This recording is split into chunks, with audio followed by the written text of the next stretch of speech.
hay que hablar de la ley promesa y de un capítulo nuevo que se suscita en la tarde de ayer en esta batalla, este pleito legal de la secretaria del DACO, Valerie Rodríguez Erazo, y el consorcio de Luma Energy, operador privado de transmisión, distribución, mantenimiento y facturación de nuestro sistema eléctrico.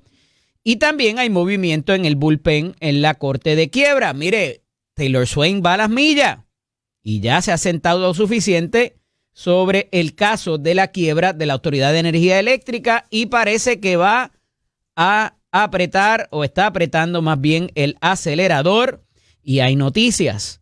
Y ayer en la tarde baja una determinación, un tipo de resolución del Tribunal de Quiebras, porque recordarán que Luma Energy, con esto de que la secretaria del DACO le quiere cobrar a ellos los enseres dañados, pues acudieron ante la Corte de Quiebra en una movida estratégica y razonable a mi juicio, se los he dicho desde aquí, donde dicen, oye, si yo me responsabilizo por eso y me dejas sin efecto el relevo que me dio el negociado a mí antes de firmar el contrato, pues eso va a incidir en la tarifa eléctrica futuro. Y los bonistas van a poder cobrar menos, porque si hay que pagar esos enseres. Yo no los voy a pagar, porque cuando yo llegué había un sistema colapsado y las circunstancias que habían me obligaron a mí, antes de firmar el contrato, que me negociaran esa clausulita de que yo no respondía por esos enseres dañados. Y bajo una determinación del negociador de energía de Puerto Rico, que tienen facultad en ley para emitir unas resoluciones que tienen la misma fuerza, y así lo quiso el legislador, de darle la facultad al negociado para bajar sentencias. Y esas sentencias, si usted las quiere impugnar, tiene que ir al Tribunal Apelativo o al Tribunal Supremo. Así las cosas, una circunstancia muy particular para la firma de ese contrato de operación y mantenimiento, lo que le llaman en inglés el OMA. Cuando oigan esas siglas, el OMA es el acuerdo, el contrato que se firmó con Luma Energy para propósitos de transmisión, distribución, mantenimiento y la facturación también. Y ahorita les voy a hablar del asunto de la facturación porque es importante en esta coyuntura también por la otra controversia que sostienen con la administración de turno en cuanto a si se les debe dinero o no, que parecía que había quedado resuelta la semana pasada, pero no parece ser así esta semana. En esta determinación de la juez Taylor Swain de 17 páginas se establecen varias cosas. Se reconoce el poder del Departamento de Asuntos al Consumidor como agencia regulatoria estatal para llevar controversias y litigios en favor de los consumidores. Y hasta ahí todo bien, porque eso es lo que dice la ley del DACO. Y a pesar de que algunas leyes estatales, la ley promesa las ha invalidado o las ha puesto en suspenso, nos dice la juez Taylor Swain ayer que el asunto de que el DACO persiga acciones en favor de los consumidores, esa no. Esa está vigente y tienen el poder de así hacerlo. Luego habla acerca del contrato del OMA que les acabo de relatar, el acuerdo de operación de Luma, y dice que la acción que está llevando el Departamento de Asuntos al Consumidor no incide. Lo que está buscando el DACO no es cancelar el contrato de operación. Y por tanto, no hay nada que buscar ahí en el título 3 de promesa, que es lo que tiene la quiebra de la Autoridad de Energía Eléctrica y la tuvo en su momento para las obligaciones generales. Y dice, no. Aquí lo que se está contendiendo, aquí lo que se está impugnando es ese relevo de responsabilidad que fue otorgado a su vez por otra resolución de otro ente. Si se invalidara el contrato en su totalidad, no en una de sus cláusulas, entonces quizás nosotros teníamos vela en este entierro. Pero para acá no me traigan eso, porque eso es una acción en favor del consumidor que está persiguiendo la agencia regulatoria que tiene capacidad y facultad en ley. Sencillo, bastante fácil de entender. Todavía queda el asunto de dónde y quién va a responder por esos enseres dañados. porque la argumentación de la secretaria del DACO siempre ha sido de que esos enseres se dañan quizás por el arrastre de pies o por las ineficiencias, contrario a lo que habrían proyectado cuando tomaron el contrato del consorcio. No obstante, no podemos perder de perspectiva que aquí había un sistema colapsado, dañado, sin reconstruir, sin dar mantenimiento, y no podemos dejar fuera también el asunto de la incapacidad de generación, que parece siempre dejarse a un lado y que todo es culpa de Luma, porque cuando se va la luz, porque no hay generación suficiente, también es culpa de Luma. Y si usted mira las cláusulas de ese contrato, para lo que contratamos a Luma, no necesariamente tiene que ver con la falta de generación. Eso no es su responsabilidad. Y esto va a abrir una brecha también en cuanto a cuando se va la luz y después regresa y esos enseres reciben el sopetón. ¿Es totalmente responsabilidad de Luma? Pues eso habrá que dirimirse más adelante. Mientras tanto, recordarán que este pleito comienza en la esfera estatal, de acuerdo a los poderes del DACO, y se había puesto en suspenso en lo que se presentó esta solicitud de que se paralizaran los procesos en el tribunal estatal y se fuera a la sala de la juez Taylor Swain. Pues mire, la sala de la juez Taylor Swain acaba de decir, para acá no me traigan eso, síguelo allá, de acuerdo a los poderes del DACO, y resuélvelo ante el Tribunal Supremo, que está allá en espera para resolver la disputa de si en efecto los daños a los enseres obedecen a ineficiencias del consorcio, del sistema o de cualquier otra persona. ¿Y quién responde? Porque de acuerdo con nuevamente ese relevo de responsabilidad que dice la secretaria del DACO que debió haber sido legislado y no bajado mediante una resolución del negociado, si está vivo o no. Aquí se abre un punto de inflexión importante porque yo me sospecho, y lo he compartido con ustedes en bastantes ocasiones, que si ese relevo de responsabilidad no hubiese sido concedido, es bastante probable que Luma no hubiese firmado el contrato y que no hubiesen entrado a operar sin ese relevo. Yo me sospecho eso. Miren si es tanto así que no se incluye en el contrato. Porque evidentemente la posición de la secretaria del DACO es que habría que legislarlo o utilizar otro mecanismo, pero no podría ser entre las partes contratantes porque ni a la Autoridad para las Alianzas Público-Privadas ni a la Autoridad de Energía Eléctrica, que fueron las partes contratantes junto con Luma y sus matrices, tenían esa capacidad para relevar de responsabilidad a quien operara el sistema. Por eso se fueron por la vía del negociado. Y esa es la controversia. Si el negociado podía o no, dentro de los poderes que le delegó el legislador, para ofrecer ese acuerdo o ese relevo de inmunidad. O de no le quieren llamar inmunidad, pero es de exención de responsabilidad. De eximir de responsabilidad por los enseres dañados. Sabemos que esas cantidades son millonarias. No las queremos ver en la factura. El happy medium pudiera ser acogerse a una póliza de seguro que va a ser carísima considerando todas las reclamaciones que han habido para esos propósitos. Así que así las cosas, veremos a ver qué tiene que decir el Tribunal Supremo, donde están ya los procedimientos, pronto, en cuanto a si el negociado podía o no dar ese relevo a Luma, y más adelante si se determinara que no lo podía dar e invalidan ese relevo, Luma muy bien pudiera decir, sin eso yo no hubiese firmado el contrato. Eso era una de las circunstancias materiales para yo entrar y decidir acordar con ustedes. Pero voy más lejos. Si Luma se fuera, que muy bien pudiera hacerlo y renunciar, porque me estás cambiando los muñequitos y me moviste el canasto, pero bien lejos ahora, para yo poder cumplir con lo que me obligué. El que venga detrás, si es que hay otros consorcios para sustituir a Luma, va a tomar esto en consideración y va a decir, no. Sin ese relevo yo tampoco entro. Nadie va a entrar en un sistema colapsado con todos los miles de millones de dólares que pudiera haber para reconstruir, que la mayoría de ellos son por reembolso. Y hay que tener una capacidad para poder hacer eso, más allá de la administrativa de requerir los desembolsos o los reembolsos, porque tiene que poner el dinero adelante y eso cuesta. Y entonces, al final del día nos puede salir más cara la salsa que el pescado, porque nadie en su sano juicio, ningún consorcio está para poner dinero, y mucho menos servir de agencia social para reparar esos daños. Y el problema es que la argumentación es quién se responsabiliza. ¿Dónde podemos poner la responsabilidad directa de lo que la secretaria del DACO está argumentando bajo el Código Civil de Puerto Rico?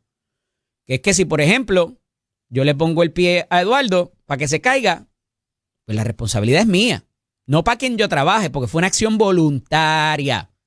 Y eso es lo que está argumentando la secretaria del DACO, que aquí hay unas acciones voluntarias del consorcio para provocar ese daño. Y la reparación de ese daño sería exclusivo de ellos. Yo me sospecho que si vamos a cada una de esas instancias, aquí hay responsabilidad de medio mundo. Y más aún cuando el sistema está colapsado. Porque una cosa es que usted mapee el piso y alguien se caiga, y otra que le ponga el pie. Son dos cosas distintas. Y ahí es que está el detalle de las actuaciones o no de Luma y de qué se le exime de responsabilidad y no. Pero mientras tanto, saben que también había habido un tipo de expresión por escrito en el caso de la quiebra de energía eléctrica, y empato estos dos temas porque tienen relación y va a cómo la administración batalla contra Luma para sacarlo, no resolver disputas, no llegar a entendimientos, no mejorar el servicio, hay que matarlo. Y les hablaba ayer de inclusive esta inserción nueva del director de Acueducto, el presidente de Acueducto, que también ahora va a responsabilizar por la rotura del tubo a Luma.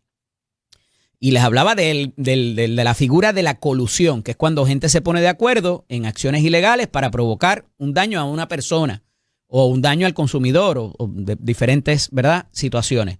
Yo no estoy adjudicando, pero muy bien, y en este escrito, en estos escritos de Luma recientes, se está trayendo el ejemplo, la figura de la malicia y de la mala fe que pudiera existir por la parte contratante. Claro, eso hay que probarlo y tiene unas consecuencias muy severas. Pero ¿a qué voy con esto?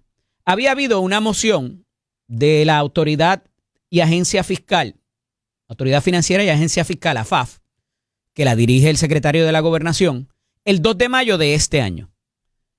Y había una nota al calce donde decía, el sistema eléctrico y su facturación está tan en precario que yo no le puedo ni tan siquiera preparar o pagar lo que le debo a los operadores privados, entiéndase Luma y Genera. Eso ocurrió y está en un documento público. Pues ayer someten otro documento, otra moción aclarando eso que se dijo el 2 de mayo. Estamos a 28 de octubre hoy, desde el 2 de mayo. Y eso nos dio pie a hacer muchas interpretaciones, porque ahí lo decía. Estamos tan mal financieramente que no le podemos pagar lo que le debemos a los operadores privados. Pues ayer, en esa moción de la agencia fiscal, de la Autoridad Financiera y Agencia Fiscal, nos dicen que no, que eso no es así, y que en caso de que pueda deberse algo, obedece nuevamente a la incapacidad para facturar de Luma, que fue lo que trajo Josué Colón, el zar de la energía, la semana pasada como punto nuevo de ataque hacia Luma. Que ellos han sido deficientes también en poder facturar las cantidades adecuadas conforme a la responsabilidad que se les dio. Y les decía que eso es como el restaurante, el gerente es el cajero también, y en vez de cobrar los 8 pesos que vale el almuerzo, cobra 5. Y aquí estuvo sentado Víctor Párez, presidente de la Comisión de Gobierno de la Cámara de Representantes, y nos dijo que había una alegación para la cual él pidió cierta información porque parecía que estaba cobrando los 8 pesos del almuerzo, pero se estaba embolsicando 3. O sea, es muy complicada porque dinero que entra a través de la facturación, dinero que va a las cuentas de la Autoridad de Energía Eléctrica. Eso Luma no se queda con ellos. El gerente no se queda con lo que cobra ese día de operación en el restaurante o en la cafetería. Eso habría que probarlo y tendría unas consecuencias muy funestas si es que también se logra probar. Pero mientras tanto, estamos en el asunto de si se le debe o no dinero al operador privado, porque también es otra circunstancia material de incumplimiento y las manos sucias que esta administración y quizás otras pasadas pudieran tener. Todo eso hay que probarlo en la sala de un tribunal. Porque es que si tú no me estás dando los chavos para comprar el arroz, la habichuela y la carne, yo no puedo, de cierta manera tampoco, operar debidamente un sistema. Y más cuando hay que hacerle unas remodelaciones, unas reconstrucciones y todo lo demás, para lo cual establece el contrato de operación, mantenimiento y el de facturación también. Así las cosas, esta posición nueva del gobierno, de la administración de turno, en cuanto a que no se les debe nada y si se les debe ha sido por las mismas ineficiencias en la facturación, pues abre el flanco de que ya la propia Corte de Quiebra, esa propia sala, está pidiendo la información que han admitido que se ha ofrecido y entregado parcialmente. Y parecería que de las primeras posiciones de todas las partes de energía eléctrica, de Genera, de Luma, de todo el mundo que tiene que proveer información para probar quién dice la verdad, parece que los más información que han entregado ha sido Luma. De acuerdo a los diferentes documentos radicados en la Corte de Quiebra, en esa sala de la jueza Taylor Swain. Y ellos mismos dicen, sí, yo todavía debo una información. Todavía está el bochinche de que necesitan información para hacer los estados auditados que desde el 2023 parece que no se entregan. Ese es otro asunto porque viola también el contrato de los bonistas, que hay que tenerlo informado de cuánto entra, cuánto sale, cuánto cuesta toda la operación. Falta información. Y ya la juez, que está condenadita, les dijo, tráiganme todo. Yo necesito todo aquí, porque si no, con lo que tenga voy a resolver. Porque va a incidir a futuro en las finanzas del sistema eléctrico, quien quiera que sea el operador o los operadores o como quiera que se vaya a hacer en el futuro, sea público o privado. Porque va a incidir nuevamente en cuánto se le paga a ese bonista, a cuánto tiene cada cual derecho. Así que esto apenas comienza. La juez, como dije, parece apretar el acelerador. Se niega la deuda para con Luma. Nada con Genera. Genera está calladito, ahí velando la guira. Y hay que matar a Luma y hay que sacarlo, pero de Genera no se dice nada. Con todo y que hay el asunto con las barcazas que todavía no están respetando ni la orden de la juez federal Carreño Col, ni a lo que se comprometieron originalmente en cuanto a los remolcadores. Pero el gobierno no dice nada de Genera. ¿Por qué será? No obstante, para propósitos de lo que va a ser entonces esa deuda, recuerden que la semana pasada, de un día para otro, hubo un desembolso de 77 millones de dólares, pero no se le debe nada a Luma.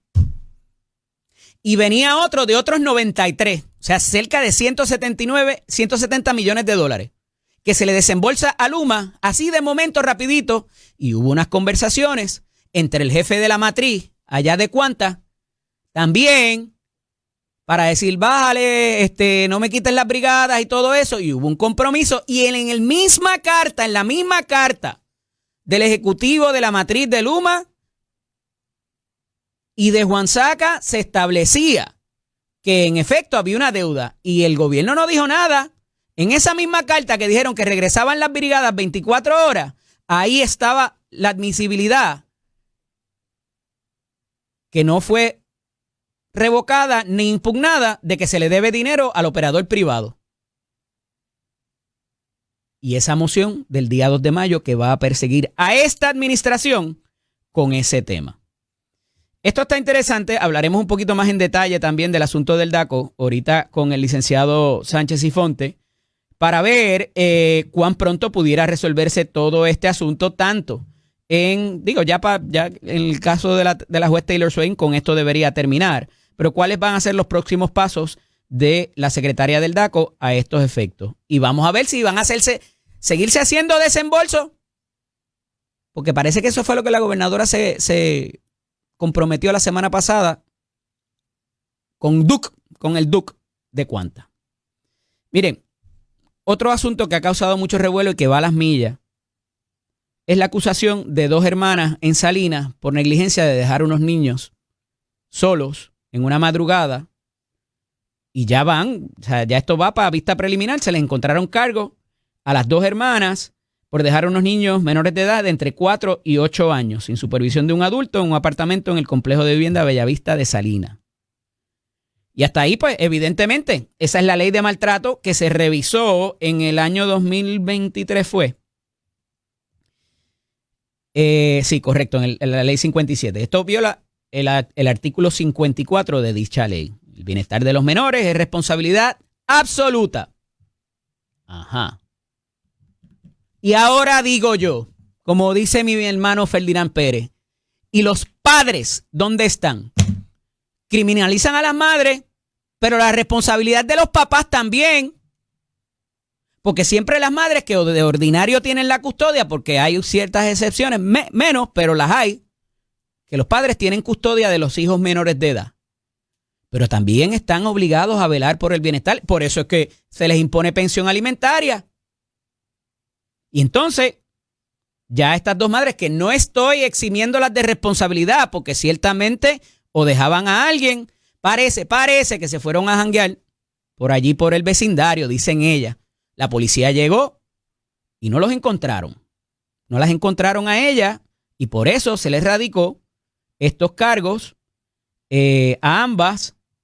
Y adicional a esto, el apartamento estaba en unas condiciones deplorables, dice la nota de prensa. No había cucarachas, malos olores, suciedad y comida podrida. O sea, aquí había unas situaciones y nos dice la oficialidad del Departamento de la Familia que ya habían otras denuncias por situaciones particulares. Mire, la ley no solamente obliga a la manutención y la violencia y el maltrato no es físico, no es verbal. Esto también es maltrato. Pero de nuevo, como dice la campaña de Jugando Pelota Dura, ¿y los padres dónde están? ¿Por qué no se les adjudica responsabilidad? Es que como vivía con la mamá, yo no me podía meter en ese apartamento. Mire, procure por sus hijos. Porque si estas eran las condiciones en las que estaba el apartamento, probablemente los niños también tenían otras deficiencias. Vestimenta, si iban a la escuela. Aquí hay muchas cosas que todavía no se saben. Y son importantes para adjudicar responsabilidades y no criminalizar a la madre y el padre de lo más bien chévere. ¿Sabe Dios si está pasando pensión o no? No lo sé, no lo quiero adjudicar.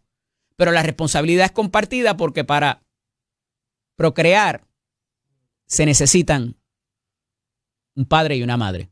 Y la responsabilidad es compartida por mucha custodia que tengan. Mire, la senadora Brenda Pérez le quitó la caja de agua a la señora. No, es que ella ya tenía y la devolvió. ¿Y por qué no la devolvió antes de la foto? Senadora, y con decir que esto es cosa malintencionada y por política y demás, el video está claro. Usted puede explicarlo todo lo que quiera. La señora se retrató con usted con la caja de agua y después se la quitaron y la pusieron de nuevo en la caja de la pick-up. Ahí está el video. Usted quiere explicar que es que ella lo devolvió porque no la necesitaba, porque ya tenía. Complicadito, por mucho corazoncito que haya. Esto es Nación Z con el licenciado Eddie López. Y está aquí ya con nosotros el alcalde interino. Y yo creo que próximo alcalde, nadie en su sano juicio se va a atrever a retarlo. El ex senador Aníbal José Torres. Buenos días. Buenos días, Eddie. Saludos para ti, saludos para la audiencia. Un placer verte nuevamente y estar compartiendo con todos. Hace un ratito que no nos veíamos desde la Asamblea Legislativa, que colaboramos por un par de años allá, nada más y nada menos. Administrador del municipio de Dorado, habías estado colaborando con el fenecido alcalde, recientemente fenecido Carlitos López Rivera. Vimos todo lo que pasó la semana pasada. ¿Cómo está el municipio? La gente particularmente todavía tiene ¿cómo se llama eso? Los lazos negros en las puertas y todo lo demás. El alcalde en la última elección ganó, pero súper contundente, primaria y el ¿cómo está ese ánimo en las personas de acuerdo a lo que has estado, verdad? Luego de las exequias fúnebres en los recorridos que de ordinario se dan. Pues mira, el pueblo abatido, fue una pérdida grande para Dorado y para el país. Allí vimos la demostración de cariño de todo un pueblo, pero dentro del dolor, la fortaleza.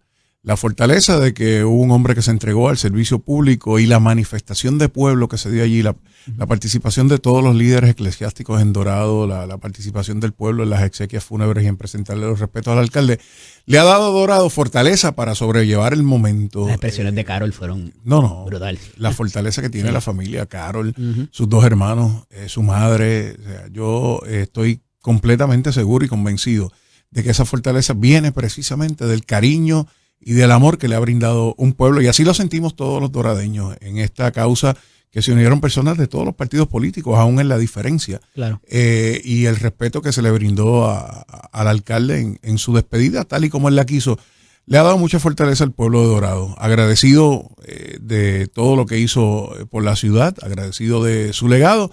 Y ahora pues nos corresponde precisamente continuar con eso. Dorado ya está programado. Yo digo te dejó la fórmula de la Coca-Cola. Sin duda, yo digo que en Dorado no se inventa. El alcalde tenía su proyecto Dorado 2025, lo extendió 10 años adicionales, así que nosotros tenemos proyectos de aquí a 10 años más para contribuir en el desarrollo económico y social de Dorado. Así que ahí estamos, ante el dolor, fortalecidos. Sí, evidentemente, ¿verdad? Cuenta con unos recursos que quizás otros municipios no tienen por la situación mínimamente de vivienda, de la compra de propiedades de estas multimillonarias, y eso obviamente él coge su cosita, su cantito ahí, la alcaldía, el pueblo la verdad que está bello, mucha seguridad, bien iluminado, todo lo demás, pero eso no siempre fue así. En un momento dado se vio el potencial de ciertas comunidades y de ahí se colaboró inclusive con developers, con la empresa privada, y esos nexos pudieran, o esas colaboraciones pudieran ser óbice para otros municipios que quizás sean municipios costeros o tengan lo demás. ¿Cuál a tu juicio fue el factor que detonó todo esto y hizo ver que allá había un potencial no muy lejos del área? El lograr crear un balance. Entre el desarrollo económico, la construcción de hogares y la atención a las comunidades. Eso que se discute más en el área metropolitana, que Dorado es una ciudad de ricos, eso no es cierto. En Dorado, hay unos barrios muy pobres. En Dorado convivimos todos. Convivimos todos.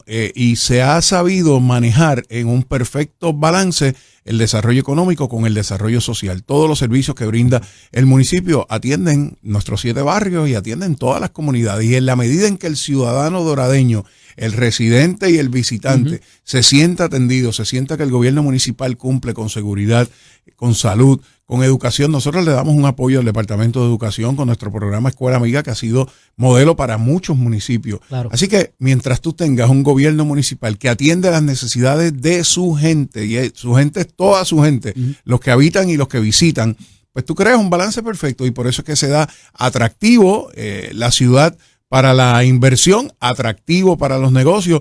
Ojalá tuviésemos más espacio todos los días. Digo, aquí queda tierra todavía. Todos los días hay mucha zona inundable que no permite construcciones mayores, pero nosotros a diario recibimos llamadas de gente de fuera de Dorado buscando espacios de alquiler para negocios en Dorado, para almacenes en Dorado. Con la llegada de Amazon ahora, expone a Dorado a otro nivel. Yo tengo llamadas, incluso solicitudes de reuniones de personas hasta interesadas en hacer un pequeño aeropuerto en Dorado.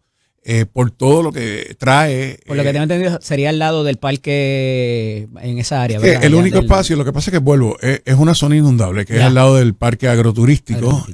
Pero sinceramente, si nosotros tuviésemos más terreno, pudiésemos desarrollar mucho mejor la necesidad de vivienda en todos los niveles, desde la vivienda de interés social, apartamentos.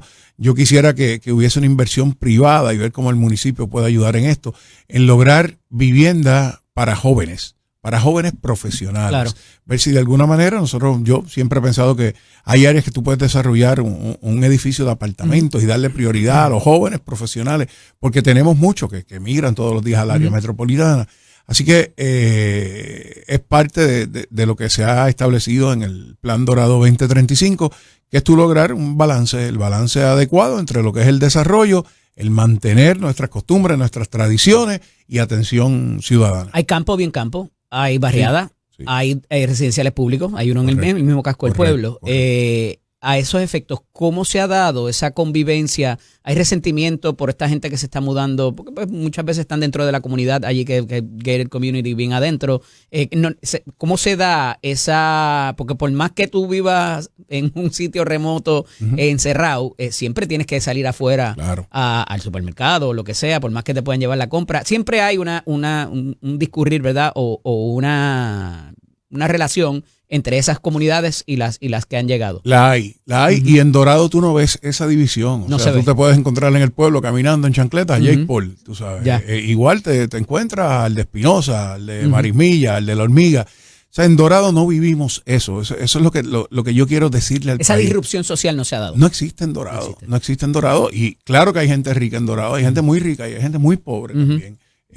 Y hay mucho deseo de compenetrarse. Yo he recibido muchas solicitudes. Por ejemplo, yo tengo una institución sin fines de lucro, se llama Dorado Cares, y es de un Ley 60 que vive en Dorado, Richard Hicks, y está haciendo una labor social excelente, no solamente en Dorado, lo está haciendo en Tuabaja, y son personas que quieren ayudar. Jake Paul arregla el gimnasio municipal de boxeo, que es del municipio de Dorado, hizo una inversión de más de $90,000 y hizo el... ¿Quién se acerca a quién en esa relación? En ese caso fueron ellos. Ellos se acercan al En ese caso fueron ellos municipal, buscando la manera de cómo yo puedo ayudar donde yo estoy viviendo. Porque es el entorno tuyo. Claro. La gente que te vas a y ahora día a tengo día. muchas iniciativas. O quien vas a contratar inclusive. Eso se da también. Exactamente. Y quieren integrarse, ver de qué forma ellos apoyan iniciativas de interés social en el municipio. Yo creo que esa es la clave. En la medida en que tú permitas que ese desarrollo se dé, pues bienvenido sea. Claro. Aquí no estamos para decirle que no a nadie. Todo el que quiera venir a Dorado, bienvenido. Pero tiene que hacer causa común con los que vivimos allí. Algo que es importante que a veces los alcaldes denuncian es que con estos decretos de ley 60, que yo tengo una batalla con eso porque yo trabajé con eso en un momento dado cuando cambió de lo que era 2022 a ley 60, hay más decretos de puertorriqueños que exportan servicios o las industrias creativas, como le quieran llamar ahora, que los que hay de residentes, ¿verdad? Viviendo en Puerto Rico, son 3,000 contra 14,000, más o menos, aproximadamente. Y la realidad es que conforme ha pasado el tiempo, eso se ha reformado para fiscalizarlos más, al punto de que acaban de revocar unos cuantos por ahí. Y adicional a eso, los alcaldes se quejaban que igual que cuando venía una farmacéutica o una empresa grande, los exoneraban de todo sin hablar con el alcalde, sin que lo supiera. Todavía eso se da ahí. ¿A ustedes les ha pasado eso? Todos los días. Todos los días se reciben en el municipio decretos. Decretos que tú a veces dices, pero ¿y por qué? O sea, ¿por qué se le da un decreto a esta compañía, a esta persona, cuando tú tienes un puertorriqueño que está dando el máximo, tratando de establecer su negocio y no se le dan esos mismos beneficios? Y lo que criticamos... ¿Y eso no está legislado? Lo que criticamos los alcaldes y los administradores en los municipios es, gobierno central, permíteme participar de eso. Quizás yo no estoy en contra de esa exención, pero de una exención total. O sea, aquí hubo exenciones. No, llega actividad indirecta también. Que tú no, sí, que no tenía. Sí, pero cuando tú vas en el más y el menos, siempre el municipio ¿Dónde pierde. es el cantazo? ¿En arbitrio de construcción, por ejemplo? En arbitrio. No, bueno, en arbitrio de construcción los municipios tienen las herramientas. Nosotros en la patente, nosotros tenemos un centro de recaudación de ingresos municipales del propio municipio, que es muy efectivo. ¿Cómo es eso? Hay municipios que delegan todo lo que tiene que ver con el crimen. ¿Eso no es obligado, delegárselo al crimen? No. Tú si tienes la estructura, el CRIM te permite tener tu propia oficina. Claro, te dan todo el apoyo necesario. Pero hay municipios que lo que dicen es, yo no me voy a meter en eso, que bregue el CRIM. Y eso no es efectivo. Lo efectivo es tú tener tu propio centro de recaudación de ingresos municipales, porque nadie más que tu gente conoce lo que está pasando en el municipio. Entonces tú no puedes depender que un escritorio en San Juan te haga una fiscalización como tú la puedes hacer a diario, enviando gente a las urbanizaciones. Que hizo una piscina, que todo ese tipo de cosas. Y te dicen que van a hacer un gaseo y cuando tú vas allí están haciendo 2 apartamentos nuevos. Tengo que pausar, pero cuando regresemos vamos a la parte política, porque aquí hay un componente político. El alcalde estuvo 38 años bajo una incumbencia del Partido Popular. Y yo me sospecho, inclusive por los mensajes que estoy recibiendo de algunos de PNP, estadistas, que también votan allí y votan por, a ver si eso se va a mantener. Me cuentas cuando regresemos. Esto es Nación Z con el licenciado Eddie López. Continúo dialogando con el alcalde interino del municipio de Dorado, el ex senador Aníbal José Torres. Alcalde, hay una contienda política ahora puede irse por certificación, que es lo que yo me sospecho que va a ocurrir, conforme nos dijo la semana pasada Manuel Calderón Cerame, secretario de la colectividad, por la ley o el código municipal, se establece un proceso de 30 días. ¿Qué pasa ya usted entregando me parece que fue ayer que culminó el proceso de radicación? No, ayer empezó. Termina mañana miércoles al mediodía. Ya yo radiqué, sí. Radiqué todos los documentos. Y hasta esta hora nadie más ha radicado. Nadie más ha radicado, no se escucha tampoco de otra persona que tenga Sería interés. muy complicado porque inclusive en las exequias fúnebres casi el hermano del alcalde y la familia le puso la mano bendita a usted para ese proceso. Yo entiendo que no debería haber, pero si lo hubiera, pues bienvenido sea. Los procesos se fortalecen en la democracia. Yo sinceramente no veo el ambiente ahí en Dorado para que haya otra candidatura, pero si lo hubiese, pues la trabajaremos como siempre hemos trabajado todos los procesos políticos. Hasta mañana al mediodía es la fecha límite para radicar, como muy bien señala Eddie. Si no hubiese más candidatos, el partido entonces certificaría el candidato único. De haber más candidatos, pues entonces se tiene que correr todo un proceso de primaria en 30 días. El resultado de la última elección, habiendo una primaria con el expresidente de la Cámara, fue uno muy álgido y yo creo que un poco logró fortalecer la figura del alcalde. ¿Entiende que pudiera mantener ese arraigo que se tenía fuera de la línea del Partido Popular? Bueno, fuera de la línea. Porque Carlito era muy particular. No hay manera. O sea, esa vara es demasiado alta. Y yo, pues lo he dicho, yo jamás trataré de llegar a los zapatos de Carlitos López. Carlitos tenía su estilo particular, conocía muy bien la política en nuestro pueblo. Él era el maestro de ceremonia, director de campaña, presidente del partido, candidato a alcalde, o sea, él hacía todo. Y no había Dios que le dijera un templete cómo vestirse. Los jingles de su campaña los escribía él. La música la escogía él. O sea, Carlitos hacía todo y su estilo muy particular, muy particular. Yo tengo muchas amistades fuera del Partido Popular Democrático, tú lo sabes, y tengo una excelente relación con jefes de agencia, con personas que no militan en el Partido Popular. Con la gobernadora también. Excelente relación con la, sí, sin duda, y le tengo un gran aprecio a personas que no necesariamente militan en el partido, y eso es Dorado. Dorado es una combinación de personas de todas las ideologías que buscan un bien común. Y fuera de líneas partidistas, yo estoy allí para hacer el trabajo por Dorado y bienvenidos sean de todas las ideologías. Yo tengo la mía, avalaré la mía, participaré en actividades para defender lo que es mi posición, pero mi bandera es Dorado y a eso es que yo le voy a servir. Si voy a tener adeptos en militantes de otro partido, sí, los tengo desde ya. Y eso pues quiero honrarlo, ser cuidadoso también, porque soy alcalde de un pueblo. Aunque represento un partido y utilizo el mecanismo de mi Partido Popular Democrático para servirle a Dorado y a Puerto Rico, eso no nubla mi entendimiento. Yo no sé si vaya a en estar ese de proceso soy conmigo. muy abierto. Dorado es como Nueva York, nadie es de Nueva York, viene de otros sitios y viven allí por muchos años y ya han comenzado un cuasi ataque de que usted es de Orocovis y no es de Dorado. Sí. Pero lleva tiempo viviendo en Dorado y allí vive y tiene su residencia y se ha desempeñado allá. ¿Cómo acoge ese? Yo llevo viviendo aproximadamente 15 años en Dorado, pero todo el país sabe cuáles eran mis funciones anterior a ser alcalde o administrador de Dorado. Y no deja de ser de Orocovis, de las raíces allá. No dejo de ser del gato, del barrio gato de Orocovis, jamás. O sea, y orgulloso de mis raíces, de lo que me dio el pueblo de Orocovis. Salí de allí, me hice profesional fuera de mi pueblo y he enmarcado mi vida en los últimos años precisamente allí en Dorado. Los ataques van a venir y ya yo estoy curado de espanto con esto. O sea, este cuero es duro para enfrentar cualquier tipo de crítica. El que haya en este momento una crítica como esa, pues demuestra que no tienen nada con qué atacar.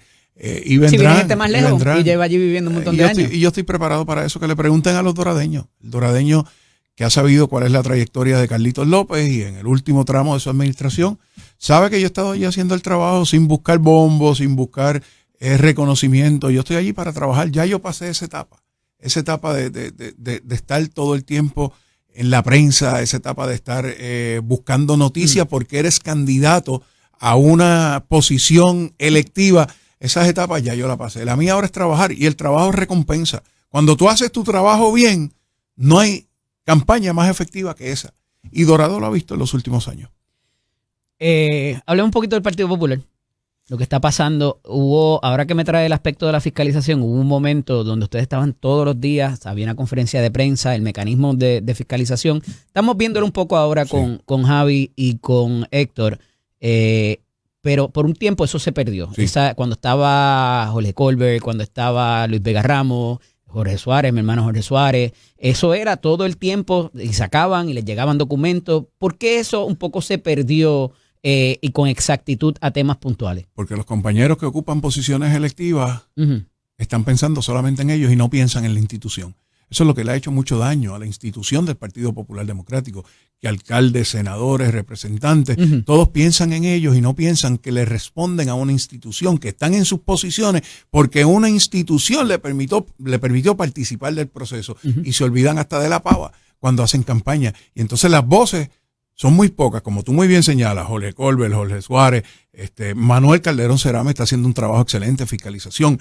El senador Javi de Villalba, el exalcalde de Villalba, está haciendo un trabajo excelente en la fiscalización. Héctor Ferrer desde la Cámara de Representantes. Así que desde hace mucho tiempo yo no veía una articulación efectiva en términos de fiscalización. La tienes con el secretario general del partido, la tienes con el portavoz del Partido Popular en el Senado, la tienes con el portavoz del Partido Popular en la Cámara de Representantes. El presidente del Senado que escoge unos temas puntuales que él conoce muy bien, ya sea de salud, de ese tipo de cosas. Y los domina y proyecta y comunica muy bien. Fue su portavoz en así es, comunica de manera muy efectiva José Luis Dalmau. Pero se necesitan más voces, se necesitan más voces. Por eso es que yo reconozco el trabajo que está haciendo Pablo José como presidente del partido. Creo que está generando una fe y una esperanza que es buena para la institución y que ha logrado alinear a todas las voces disidentes dentro del partido. Aquí querían disentir para ganar titulares. O sea, aquí pensaban que un popular atacando el Partido Popular era efectivo porque lo cubría la prensa, pero no sabían que le estaban haciendo daño a la institución, Eddie, y le hicieron mucho daño a la institución.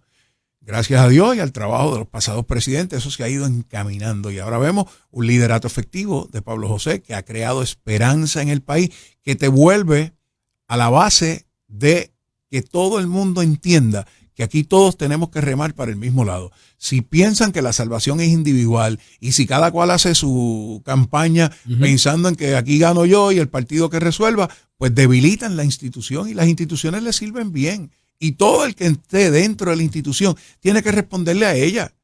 Y el Partido Popular pecó mucho de eso. Demasiado disidencia. Se hizo fácil. Ataques internos. Ajá. Se hizo fácil atacar al Partido Popular por quizás postergar una propuesta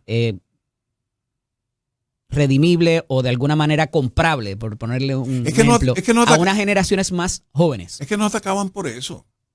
No atacaban por eso. No te atacaban por sustancia. Te atacaban por ganar titular. Pero las te generaciones más jóvenes en la que prensa se fueron a la alianza, muchas de ellas, cuestionaban what do you stand for? O sea, ¿qué promueve el Partido Popular? Precisamente porque abandonamos la razón de ser del partido. Tan es así que hasta nos quitaron lo de justicia social y empezaron a usar otros partidos.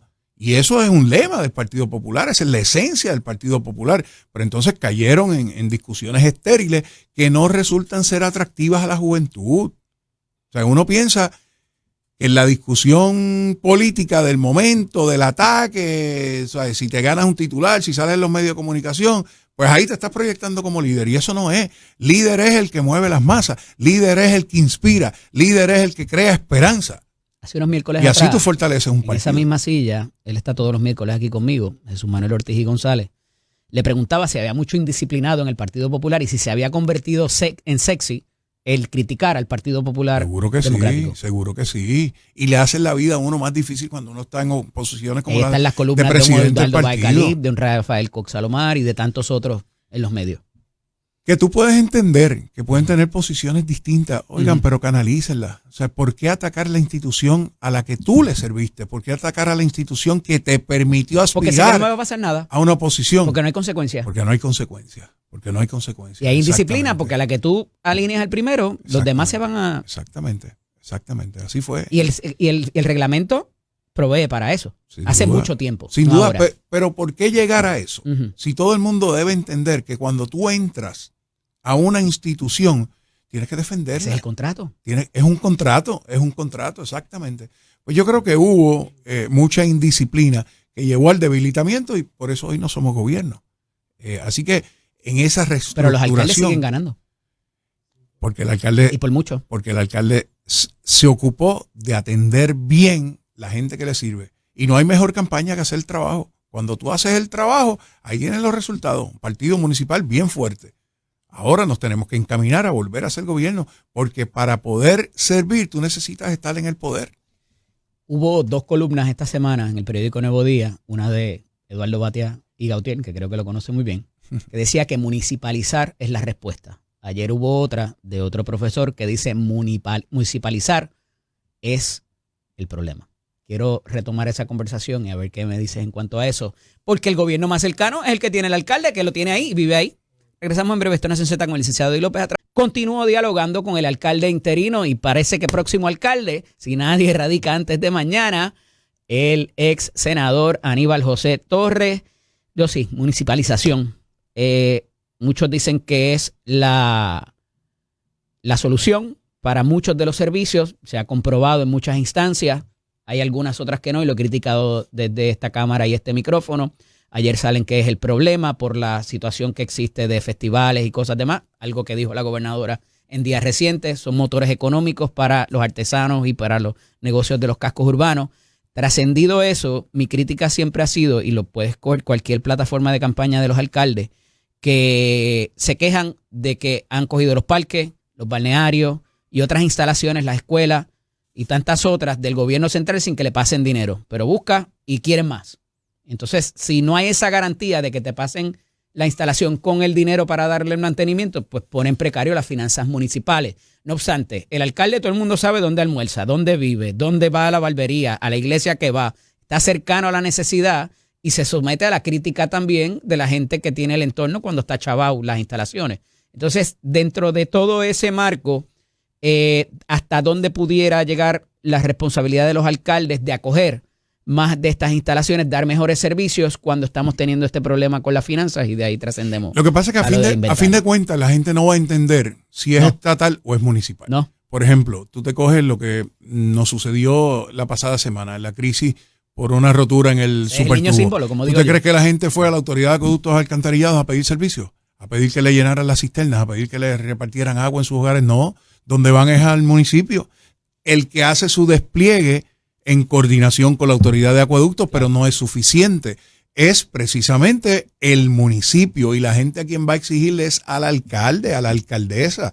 Cuando hay roturas en las carreteras, la gente no distingue si es estatal o es municipal. No. Pues donde van es donde el alcalde. La crítica es hacia el alcalde. A que le paguen el aro y la goma. Cuando pasa con servicios de salud, es el alcalde. No va enfrente al Departamento de Salud a hacerte un piquete donde van a exigir, es al municipio. Así que obviamente van a existir las críticas y yo escucho toda esta diatriba de si vamos a consolidar municipios, vamos a eliminar municipios.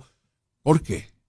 Por simplemente hacer un cálculo matemático equivocado. O sea, todos los parques de Dorado pertenecen al Estado y todos los atiende el municipio. Todos los atiende el municipio. Y hay municipios que pueden y hay municipios que tienen una limitación. Las escuelas.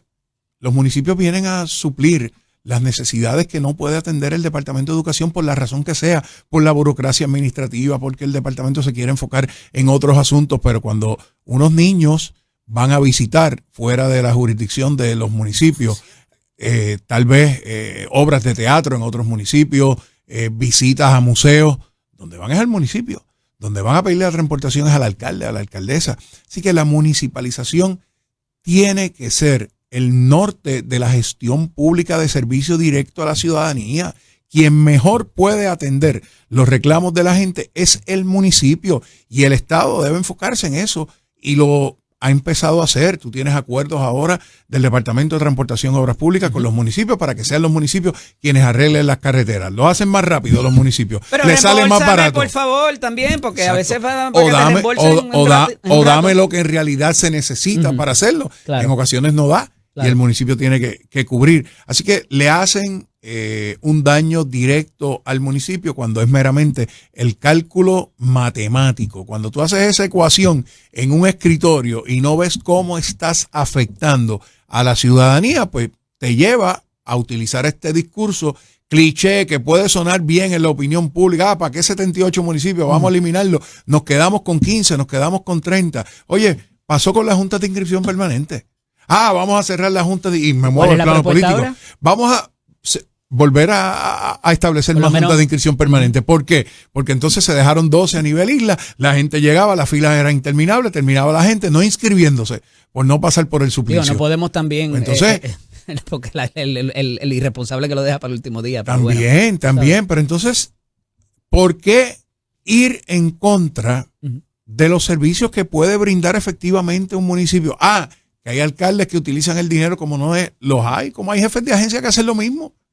¿Sabes? Pero esta generalización de ese último aspecto por parte de las expresiones de la gobernadora, además de que la lleva un aprieto político con su propio alcalde, no necesariamente eso es cierto. Los alcaldes de subirse el sueldo, pero ir directamente a los festivales, que tanto se critican. Allí los artesanos, los comerciantes. Hay gente que nunca ha visitado esos municipios y después regresa otra semana. O sea, y hay municipios que te fomenta la actividad económica. Y hay municipios que lo pueden hacer y hay otros que no lo pueden hacer. Y hay unos que los deberían hacer y no lo hacen. Con lo que yo tengo problemas es con las tomas de posesión. Y es parte de las culturas de los pueblos y eso hay que respetarlo. Una toma de posesión con 15 orquestas de un municipio que es no demasiado, necesariamente... Es demasiado. Yo en eso soy bastante comedido. Obviamente tiene que haber espacios de recreación, tienen que haber actividades, porque tú quieres que tu gente tenga lo mejor y que se viva un buen ambiente. En Dorado, los niños nacen para ser felices. Y nosotros procuramos que la administración provea precisamente todos esos espacios de compartir. Van a decir que con esas cantidades millonarias que ustedes reciben, cualquier niño es feliz. Lo que pasa es que se administra bien. O sea, tampoco Dorado es, en términos presupuestarios, una ciudad grandísima. Yo tengo un presupuesto de 42 millones de dólares. Eso debo preguntar. Hay municipios, y una nómina, o sea, no una nómina, sino ¿cuántos empleados municipales tiene? 400 aproximadamente, sin los Head Start. Porque cubrimos una región de Head Start, que ahí son 100 y pico de empleados con adicionales. Atillo, tiene casi 600, me dijo el alcalde, y eso incluye la Guardia Municipal y un presupuesto de 30. O sea que, considerando, ¿verdad?, lo que se ve recientemente allá. La Guardia Municipal, por más o menos cuánto... Yo tengo ahora mismo 18 efectivos en la Guardia Municipal. Mi meta es llevarlo a 25. Sí. Pero sí tuvimos un periodo donde el reclutamiento de policías municipales fue limitado. Lo que hicimos fue que aumentamos el salario. Estamos en 2.400. ¿En patrullas nuevas también? En Dorado el servicio es de primera. O sea, en equipo nosotros no fallamos. Lo que es la policía, lo que es manejo de emergencia, nuestros paramédicos... y el interés es poder reclutar 10 policías adicionales para poder cubrir todos los turnos y dar la vigilancia efectiva que Dorado necesita. Arrancamos ahora pronto con el proyecto de Ojo del Guardián, que es el establecimiento de más de 100 cámaras de vigilancia a través de todo Dorado. Ya tenemos varias, tenemos 33 aproximadamente. Las esas con el tubo. Sí, ahí te fichamos de entrada y de salida en Dorado. Y va a ser a través de todos nuestros barrios y los lugares de mayor interés y de mayor tránsito. Es parte de lo que estamos haciendo. Y eso imagino que es colaboración con fondos federales o con agencias federales. No, eso se hizo todo con fondos locales. Los fondos locales, ¿de verdad? Inclusive las cajitas esas con el Biombo. Todo fue de fondos del municipio. Todo fue de fondos del municipio. Y estamos abiertos a recibir cualquier iniciativa, no solamente del gobierno central, del gobierno federal, en vías a lograr esa seguridad que todos queremos. Tenemos el mayor problema ahora mismo y es el tránsito, Eddie. Dorado tiene una sola entrada y una salida. Y la complicación del tránsito es un dolor de cabeza. Bueno, tienes la de la 165 y tienes la del Expreso. La de la entrada a Dorado, que le conocemos como la entrada de la tienda de Dona. Y el tránsito se está poniendo insoportable. Sí. En horas de la mañana, en horas de la tarde, para salir, para entrar. Y todo. Así que nada, estamos reevaluando cuáles son los mecanismos que estamos utilizando. Tenemos la cooperación del superintendente de la policía, Joseph González, asignó efectivos para hacer un análisis, una radiografía de cómo estamos manejando el tránsito. Exactamente. Y ya pues en las próximas semanas debemos estar anunciando nuevas medidas. Pero yo creo que aquí todos nos tenemos que enfocar, y es el reclamo que nosotros le hacemos en su momento al gobierno central. Tenemos que crear una nueva entrada, un nuevo puente de entrada a Dorado. Y a eso nos dirigimos en los próximos meses. ¿Ya hay planes o algunas alternativas? Ya la alternativa está analizada. La gobernadora dio instrucciones al secretario de Transportación y Obras Públicas en su visita a Dorado que fueran haciendo el estudio de viabilidad. Porque el puente de entrada principal, que es por la 165, va a reparación el próximo año. Y eso pues complicaría aún más. Así que vamos a ver en la medida en que el gobierno central nos ayude. Director? Sí, ¿El secretario? 2 veces hemos estado reunidos con él. Sí, yo tengo excelente relación con el gobierno central, con todos los jefes de agencia, con la gobernadora es amiga de hace mucho tiempo, así que la comunicación siempre ha existido y esas puertas siempre han estado abiertas. ¿Qué te parece esta última controversia relacionada a los municipios por lo del impuesto al inventario, la propuesta que fue aprobada en la Cámara, que no fue la que salió de Fortaleza? No era el proyecto original que se contempló hace 2 cuatrenios cuando el presidente de la Comisión de Hacienda era Tony Soto. Yo colaboré con esa propuesta, eran 30 páginas, se redujo a 15, habían 5 años de congelación, o el estimado se tomaba de 5 años, ahora se baja a 3 y se le mete la píldora venenosa de la eliminación que no estaba contemplada originalmente en esa propuesta. Y tiene un efecto nefasto para los municipios. Yo te doy el ejemplo de Dorado. Eso significa para Dorado 3.2 millones menos. 3.2 millones menos. Pero no es solamente eso. Porque con 3.2 pues tú lo puedes manejar. Es que nosotros tenemos pendiente un préstamo para obra y mejora permanente, que es la forma en cómo los municipios desarrollan sus proyectos. Y ese es el colateral. Y ese es el colateral. Y todos los bancos, los 3 bancos privados que ofrecen financiamiento, le dijeron, Dorado, esto está en hold. No vamos a analizar nada hasta que el panorama no esté claro. Y si se pone en efecto la ley y se firma el proyecto de ley y se convierte en ley, la banca privada no va a financiar a municipios que actualmente tenemos en el pipeline en préstitos para obras y mejoras permanentes. Y eso desacelera a su vez cualquier inversión privada que vaya a hacer cualquier compañía que se quiera setear. Porque te crea incertidumbre, claro. Te crea incertidumbre. Así que el gobierno central tiene que mirar esto más minuciosamente. ¿Cuál es el efecto que esto tiene en los municipios? ¿Cómo compensar a los municipios?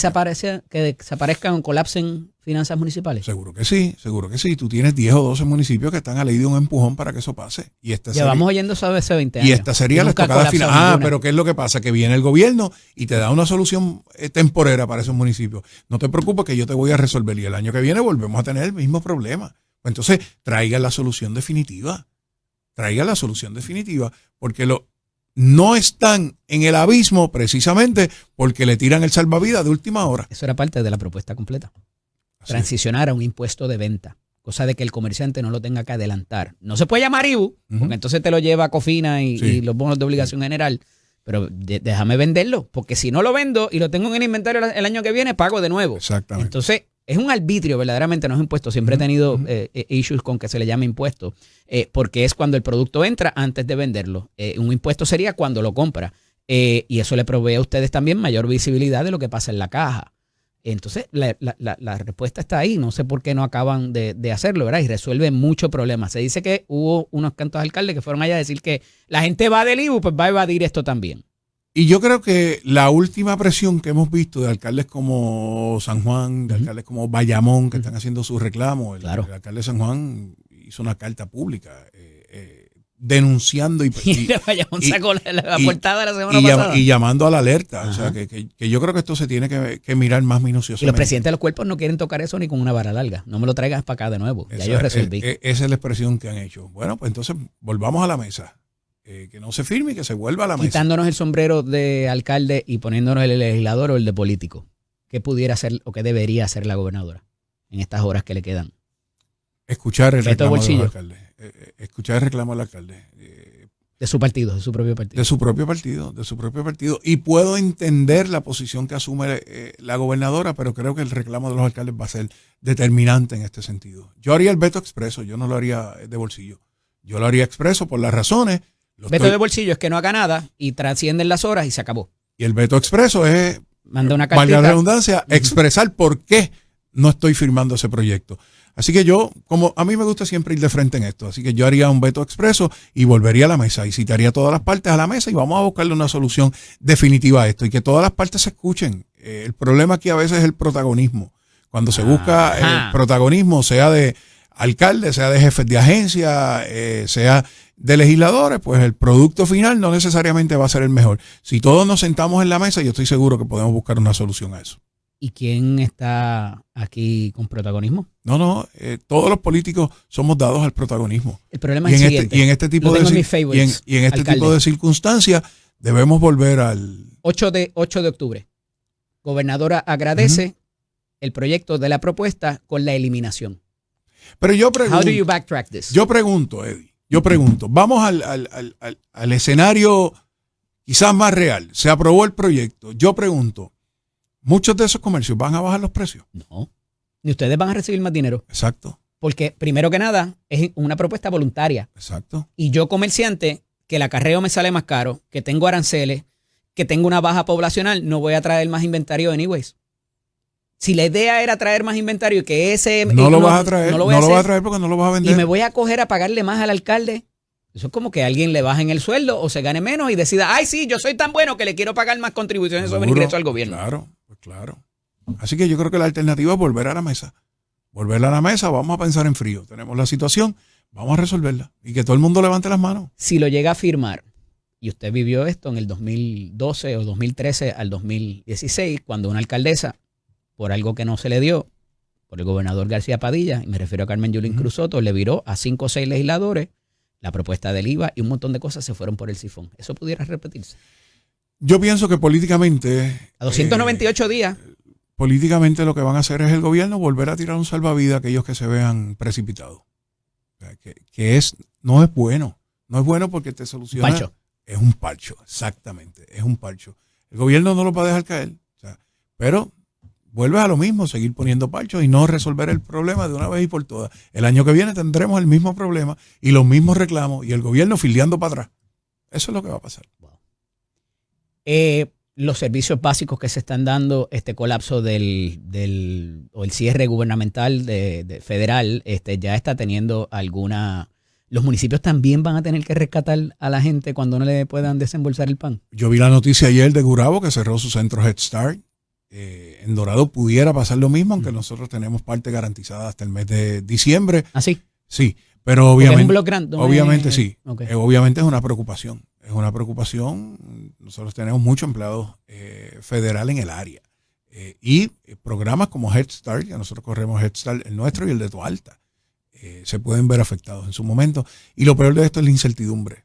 La incertidumbre, este anuncio del PAN, este anuncio de los cupones, o sea, mantiene a la gente en una incertidumbre en una época bien difícil. O sea, viene Acción de Gracias, viene Navidad, y tú tener a la familia con esa incertidumbre, eso no es bueno. No es bueno y yo espero que se llegue a una solución. Yo he sostenido, o sea, aquí la gente es muy tolerante, somos personas nobles, ¿verdad? Tenemos nuestros defectos y nuestras cosas, pero por comida o por agua.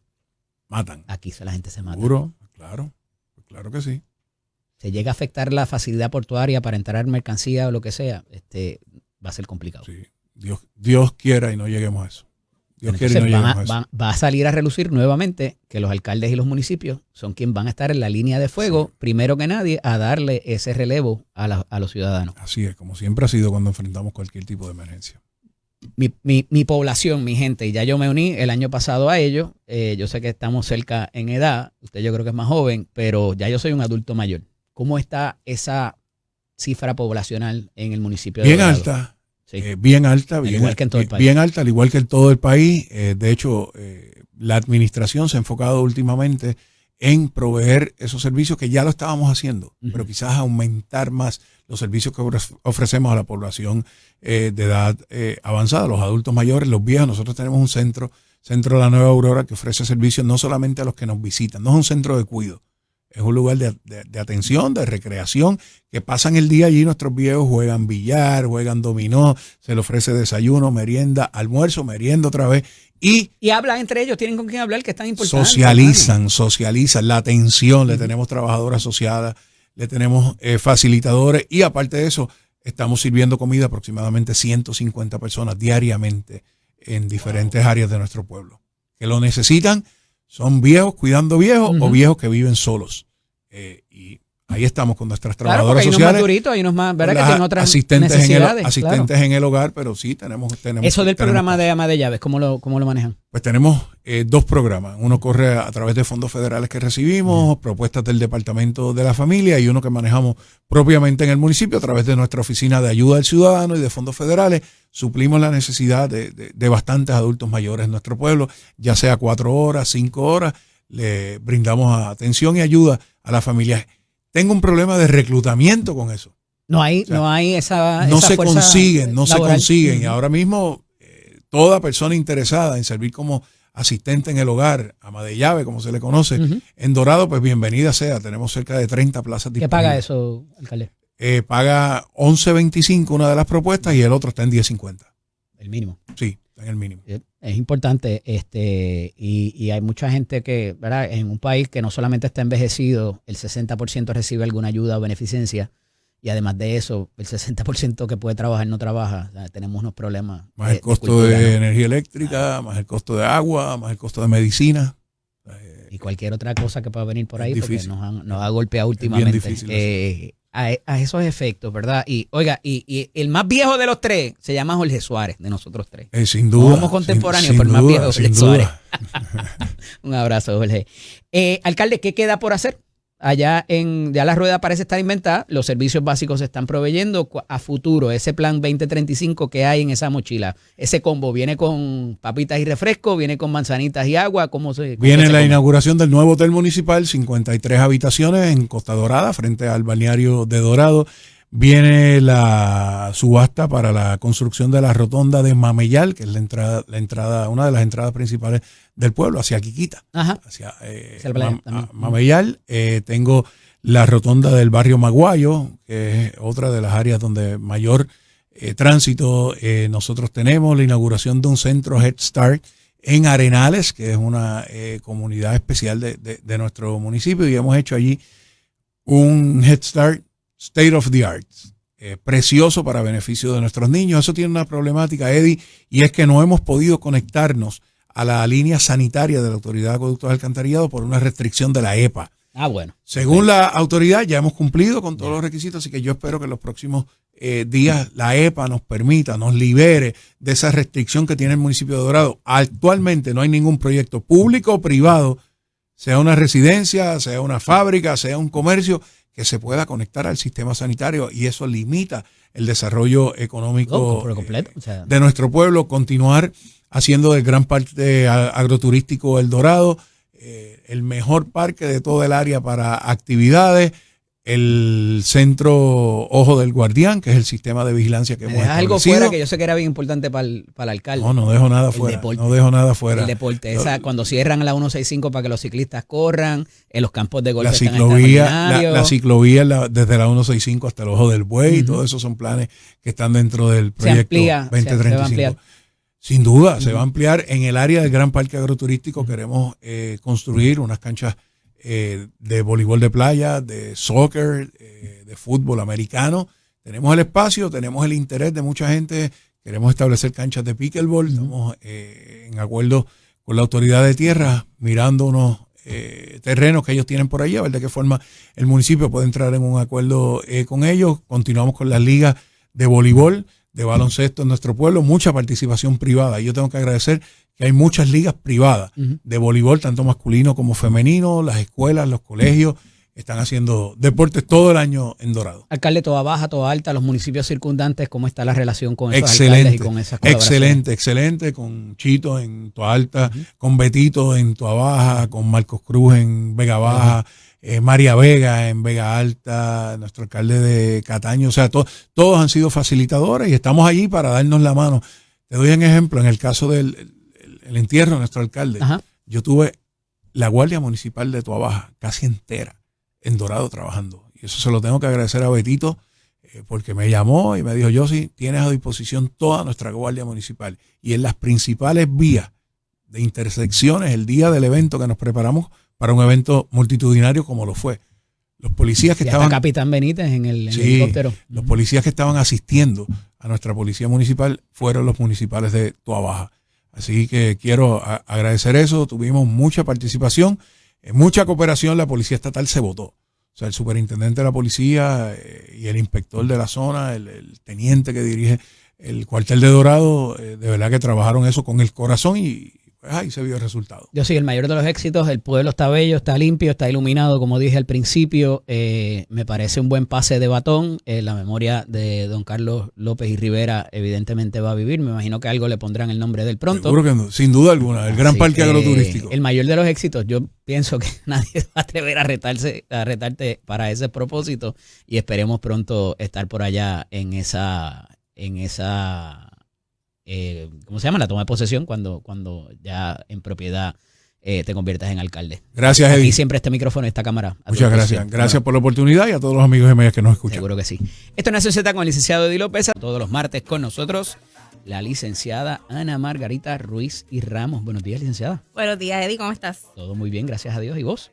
Todo muy bien. Una semana joradita, pero eso es parte de... hay que producir, porque sí, todo no puede ser, tú sabes. Mira, estaba hablando ahorita acerca de la responsabilidad que se criminaliza de las madres versus los padres. Y a veces, ¿verdad? Eso obedece a ciertas fricciones también entre la pareja, donde no se le permite al padre quizás estar tan presente, hay que decir eso también. Pero cuando se va a ejecutar esta responsabilidad a base de la ley del maltrato, mano, evidentemente debería también decirse, ¿y tú dónde estabas? Cuando ese nene estaba sucio, cucaracha, todo eso, ¿cómo es que tú no te percataste de esas situaciones? Y oye, la realidad es que si los dejaron solos, sin supervisión, eran unos nenes chiquitos. Así estuvieran en el apartamento de al lado o lo que sea, en un segundo pueden pasar muchas cosas. Pero me parece que queda ausente y la crítica siempre se la lleva la mujer, hay que decirlo. Mira, es que los temas de familia, primero que son bien delicados y segundo que hay que verlos caso a caso. Yo, y te hablo desde mi experiencia como abogada de familia, hay que ver las circunstancias particulares del caso de familia. Todo el tiempo. La mayoría de mis casos, el grueso de mi oficina son casos casos de familia. Pero eso hay que ver la totalidad de las circunstancias, porque los tribunales en Puerto Rico te obligan, por ejemplo, a pasar una pensión, pero no te obligan a ser papá. No. Hay que ver cuál presente es. Si no te dejan, tampoco. También. Son muchas circunstancias. Hay muchos niños que tal vez tenemos papás responsables que lo buscan en su relación filial, pero por problemas de que no quiero que él llegue a mi casa, no quiero que llegue a buscar al menor con su nueva pareja, no lo quiero por aquí, le entrego al menor en un Burger King, en un Walgreens, hasta en un cuartel. O en la casa de la abuela. Sí. Hay terceros que también se encargan de la entrega y recogido de ese menor. Entonces, ese papá pierde acceso realmente a ver cuál es el entorno en el que vive. Hay muchos nenes bien despiertos también que dicen, papi, en casa está pasando esto o lo otro. Hay otros que no. Este caso también hay que ver que tenemos un menor de 4 años que no va a la escuela, pero el que iba a la escuela. Padre custodio, porque hay papás custodios también, hay que decirlo. Y sí, hay gente que tiene la custodia compartida, los intimida. Y los amenaza, como digas eso allá, te va a buscar un problema conmigo. Y ahí se entra lo que es un conflicto de lealtades. El menor quiere estar contento con los dos papás. Y entonces, si bien ese maltrato es pasan delito, esas cosas. La alienación parental me parece que de eso un tiempo es un delito, para acá también lo es. Eso es un delito, lo que pasa es que trata de probarlo en un tribunal. Es bien difícil, claro, es bien difícil porque ¿cómo tú pruebas la alienación parental? Eso es un aspecto psicológico que se induce a un menor a no tener relación, a bloquear esa figura paterno-materna. Y para tú probar la alienación parental en mi oficina, yo llevo 10 años como abogada, yo nunca lo he podido probar. Por la cantidad de exámenes psicológicos que hay que hacerle a ese menor. Y yo creo que en Puerto Rico o sea, que con que el menor le diga al, ¿cómo se llama? Al psicólogo, al trabajador social del tribunal que mamá habla mal de papá todo el tiempo. Eso no es suficiente. Eso no es suficiente. Eso es un regaño que va a bajar en el informe a ambos padres de que ninguno de los dos puede hablarle mal del otro al menor. Y eso te mandan para un programa que se llama Somos Padres y Madres para Siempre, que es un taller que dura 6 horas. Es el que te dan cuando te vas a divorciar con también. Un certificado. Sí, eso más allá de eso. Y en Puerto Rico yo creo que hay 1 o 2 solamente psicólogos especializados para poder probar lo que es la lesión parental, porque eso es un patrón. No es yo decirle a un menor hoy, no me gusta que me hables de tu papá, o tienes que decirle al trabajo social que tú no te quieres quedar con él. Eso puede ser manipulación. Y en aras de tener ventaja o no dentro de un caso. Pero la alienación parental es una aptitud mental donde este menor bloquea la figura del padre a tal punto de que no te sabe explicar por qué no quiere estar con él, pero psicológicamente está afectado por estar con él. Y llora el día sin explicación ninguna. Que se tiene que ir con Claro, porque si hay una explicación pudiera ser maltrato. Es ese rechazo a la figura paterno-materna sin ningún tipo de explicación. Pero las evaluaciones, para que un tribunal llegue a esa conclusión y eventualmente un tribunal de familia pudiera hacer un referido para que se radicara como un delito, son años. Y el problema es que eso a futuro tiene unas consecuencias de esa misma formación de ese joven. Claro, el ruling del Tribunal Supremo siempre ha sido que el menor necesita ambas figuras en su vida para poder ser un adulto. Pero la realidad es que los jueces a veces tienen muy pocas herramientas para lograr de que la gente se comporte en el día a día. Y una de las cosas por las que te digo que si eres abogada de familia es porque también esos casos no se acaban.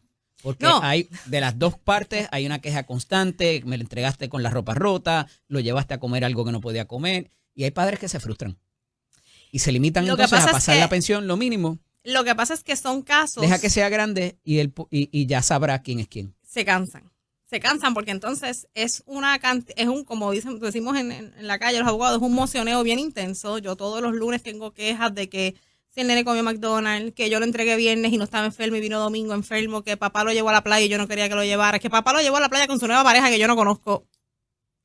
Entonces es una situación en que nosotros los abogados tenemos que dirimir qué se le lleva al juez, que también se atosigan de trabajo y muchas veces responden tal vez no dando la solución que tú esperabas, pero ojo, la cantidad de trabajo que ellos tienen con mociones que no son realmente problemas legales, son problemas entre padres que no tienen buena comunicación. Es absurda, igual que las unidades de trabajo social. Uh-huh. El Tribunal de Caguas está operando con 3 o 4 trabajadoras sociales y es un tribunal que abarca muchos pueblos. El ruling que yo estoy viendo ahora mismo en el Tribunal de Caguas es que los jueces están tratando de ellos resolver los asuntos de custodia antes de referir. Tú tienes un tribunal de Humacao que tú, cualquier asunto de custodia, referidos automáticos. Caguas no. Caguas es, vengan y argumentenme. Litíguenme aquí qué es lo que está pasando que yo voy a resolver antes de mandar otra vez este caso por unidad de trabajo social, que vamos a tener un informe en 3 años. Y si hubo maltrato en esos 3 años y tal vez las personas asistieron al tribunal, por ejemplo, y no fueron a un cuartel de la policía, no radicaron una ley 57, pues entonces perdemos de perspectiva qué fue lo que pasó. La ley 57 es la del 2023, que recoge todo lo que es el maltrato en su articulado y todo lo que se pierde. Todo lo que se pierde, sobre todo porque esa ley... Mientras las vivencias de se esos le hizo menores. una enmienda, que entonces ese es otro problema. La trabajadora social del Departamento de la Familia, desde que se llaman las autoridades, tienen 3 días para realizar una investigación y redactar un informe. Eso no pasa. Claro que no. A los 3 días, que se supone que se dé la vista para que el Tribunal Municipal pueda tomar una determinación provisional sobre la custodia o lo que vaya a pasar con ese menor, la trabajadora social ni siquiera se ha comunicado con los padres, porque no tiene tiempo. Esas situaciones, a pesar de ser salas civiles, a veces trascienden aspectos criminales a la sala criminal, ya sea por una orden de protección, también para impedir la relación de los niños, o en este tipo de asuntos de maltrato que se da también una dimensión administrativa ante el Departamento de la Familia, de que me lo maltrata cuando está allá en la relación no de custodia o en términos de donde vive el menor todos los días. Algo que quería traer que es bien importante es algo que no pasa y está contemplado dentro de la ley. Cuando tenemos una situación en donde a mamá o a papá se les remueve un menor por X o Y situación de maltrato, el Departamento de la Familia viene obligado, no es opcional. Hay un orden. No es una invitación, es obligado a localizar al otro padre y traerlo como parte interventora. Yo tengo porque una situación, tiene interés. Sí, obviamente si tiene interés, porque si el departamento me contacta a mí, padre, y yo no tengo interés, pues yo no puedo traer a la escena una debería figura. ser una parte con interés, es lo que quiero decir. Claro, pero yo tengo como experiencia un caso que estoy viendo ahora mismo donde un menor fue removido y yo soy la abogada de papá, que somos parte interventora en este caso, que si la trabajadora social no hubiese hecho lo que se supone que haga por ley, mi cliente no se enteraba de lo que estaba pasando con su hijo. Wow. Entonces, ¿cómo pasa este papá ante el tribunal? Un papá ausente. Pero es que él no sabe. O sea, el niño tiene 2 años, tiene condiciones. Desde que nació, mamá lamentablemente ha sido una piedra para que papá se relacione con este niño. Mamá y familia, o sea, ambas familias están bloqueadas. El niño es removido y si esa trabajadora social no hace las gestiones de buscar a este padre para que antes de que este niño pase el sistema sea ubicado en un hogar temporero en casa de su papá, que es el mejor recurso, pues entonces, ¿de qué estamos hablando? O sea, ¿de quién realmente es la culpa? Porque tenemos padres que realmente son ausentes y madres, pero tenemos padres que desconocen realmente las circunstancias de sus hijos y la línea es bien finita. Y cuando intentan conocer, es con 4 piedras en el pecho. Cuando intentan conocer, cuando pedimos custodia compartida porque queremos ser papás o mamás ausentes, la respuesta casi siempre del otro padre son aumentos de pensiones. Es que siempre he tenido mi issue con eso de la custodia compartida, porque si no te pudiste poner de acuerdo, a veces para mantener una relación mucho menos no debería ser así, porque la responsabilidad cuando procreaste debería ser superior a la de tu, ¿verdad? De tus sentimientos o lo que sea, o de la toma de decisiones como pareja. Pero si muchas veces como pareja no pudiste llevar la cosa en paz, es muy probable que tampoco para las decisiones de un menor, que son tan fundamentales, que son las de día a día, de cuánto tiempo, dónde, de qué va a ser ese nene cuando salga de la escuela, las asignaciones, si tiene que reforzar en matemáticas, todo ese tipo de cosas conlleva la custodia compartida. Entonces, me parece que a veces si hay un fallo ya desde el saque porque no pudieron mantenerse en el núcleo familiar, no todo el mundo tiene la madurez para mantener entonces eso en bienestar del menor? No, la custodia compartida no sé cuál ha sido tu experiencia. Es que eso es caso a caso. La custodia compartida no. Debería ser el default de algún tiempo para acá. Bueno, la custodia compartida es la política pública del Estado. Desde el 2011. Eso dice el papel. Sí, la ley 223 del 2011 dice que es la política pública del Estado. Eso hay que verlo caso a caso. Yo conozco muchos jueces que se dan la tarea de antes, de dar, aunque sea un remedio provisional, investigar las circunstancias. Hay otros que lamentablemente pues se amparan en que es la política pública del Estado y yo la voy a dar y si pasa algo vuelven donde mí, como si fuera muchas veces tan rápido los procesos. Pero también se pierde de perspectiva el que la custodia compartida tiene que ser perfecta. No lo es, porque inclusive dos personas están casadas y es normal que cuando que tenemos un hijo y llega el momento de que vamos a escoger un colegio para Kindle, es normal que nos sentemos en una mesa a discutir. Este es muy caro, este es cristiano, este es católico, este es laico, no, a lo mejor refuerza los deportes. Al lado de tu trabajo, pero no está al lado del mío. Y entonces las horas son complicadas. O no está al lado de casa de mami, que es quien cuida a los niños. Entonces, la custodia compartida no tiene que ser perfecta. Porque dentro de una pareja que conviven, que están casados, que llevan un matrimonio feliz dentro de lo que se puede decir un matrimonio feliz, siempre hay discusiones relacionadas al menor. De que mami se quiere llevar al nene de crucero. No estoy de acuerdo porque tiene 3 años, cuando tenga 5. Siempre van a haber discusiones sobre la toma de decisiones de los menores. Lo que pasa es que el problema está en cuál es la verdadera razón para pedir la custodia compartida. Porque el otorgar una custodia compartida también acarrea muchas veces una reducción de pensión. Entonces, claro, y hay gente que la solicita para eso. Claro, eso muchas veces pasa. Yo tengo clientes en la oficina que tienen sus motivos y otros pues tienen sus otros motivos por así decirlo. Pero hay que tener un olfato en dirimir cuál es el interés genuino en la solicitud de esa custodia compartida, porque cuando se da dentro del marco más amplio, que son semanas alternas, ninguno de los dos papás se está mudando todos los domingos. Esto es el nene o la nena. Claro. Quien se muda todos los domingos. Oye, hay un aspecto de esto que es bien interesante y no lo conocía, de que el menor se queda en la casa y quienes se mueven son los papás. Yo tuve un caso así y a mí mentalmente yo dije como que, ¿qué? Yo tuve un caso así donde el menor se quedó en la casa donde convivía el matrimonio. Ese caso, ¿tú me estás hablando de un caso de San Juan? No, he visto porque ese caso yo lo vi. No, de hecho, no sé si fue una serie o una película que era así, que ellos eran los que se quedaban. Yo tuve un caso así. Y lo que hacían su maletita toda la semana. El menor permanecía viviendo en el apartamento donde convivió el matrimonio con todo el escenario. Con todo el escenario. Papá y mamá se mudaron y entonces eran ellos quienes venían, eso en mi caso eran los lunes. Los lunes por la tarde llegaba un papá y el otro lunes por la tarde se iba el otro papá. Y para mí era como una locura, pero funcionó así. Y el menor, ellos decidieron tomar esa decisión para que el menor no se afectara ni siquiera exactamente lo que era su entorno y su... Quiero ir al aspecto criminal, ¿verdad? Porque eso fue lo que nos dio pie a esta acusación. ¿En qué momento pudiera traerse o si se pudiera acusar también al padre, ¿verdad? Y no necesariamente a la madre ante estas situaciones? Hay una conducta voluntaria de esas señoras de decir, pues yo me voy a janguear o me voy a pasear por el residencial y dejo al nene solo. Pero ¿en algún punto se pudiera traer a papá o a los papás? Bueno, primero, lo que es la radicación, una vez las autoridades toman conocimiento, eso es cuestión de consultar a un fiscal y se puede radicar. Y si el fiscal decide radicar bajo lo que es el delito. ¿Bajo qué delito? Negligencia, abandono, claro. Pero el fiscal tiene que... ¿Y sería grave o menos grave ahí? Depende de lo que haya pasado. ¿Y pudiera también haber algo de administrativo en el Departamento de la Familia? Bueno, ahora mismo en ese caso tenemos un menor que tiene 4 años que no va a la escuela, pero el otro iba a la escuela. Ya. Entonces, si tenemos un problema de menores que tienen problemas de aseo, tal vez yo soy hija de una maestra. Mi mamá fue maestra por 40 años. Mi mamá tenía olfato para decirle, este nene está desnutrido, este nene es maltratado en la escuela, por las conductas. Tenemos niños que no hablan, tenemos niños que son violentos tal vez sin razón, tenemos niños que hablan de más. Entonces, los maestros muchas veces pueden identificar qué está pasando. Deberían. Porque a veces pasan más tiempo con ese menor que los mismos padres. Claro, tú tienes un menor sentado en tu salón de 8 a 3.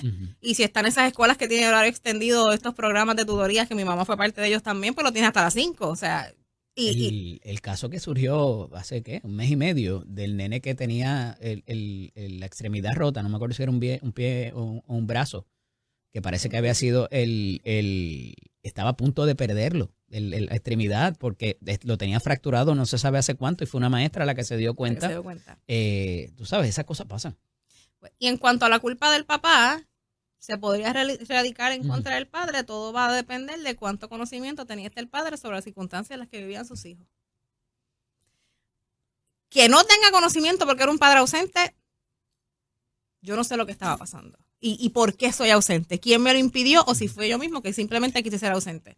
Pero en este caso que sucedió en estos días, pues vamos a ver radicaciones en contra del padre dependiendo del conocimiento que tenga, porque si era un papá que tal vez a lo mejor era pana de la mamá y iba a la casa cada ciertos días, pues sabía lo que estaba pasando, y ahí la culpa es clara.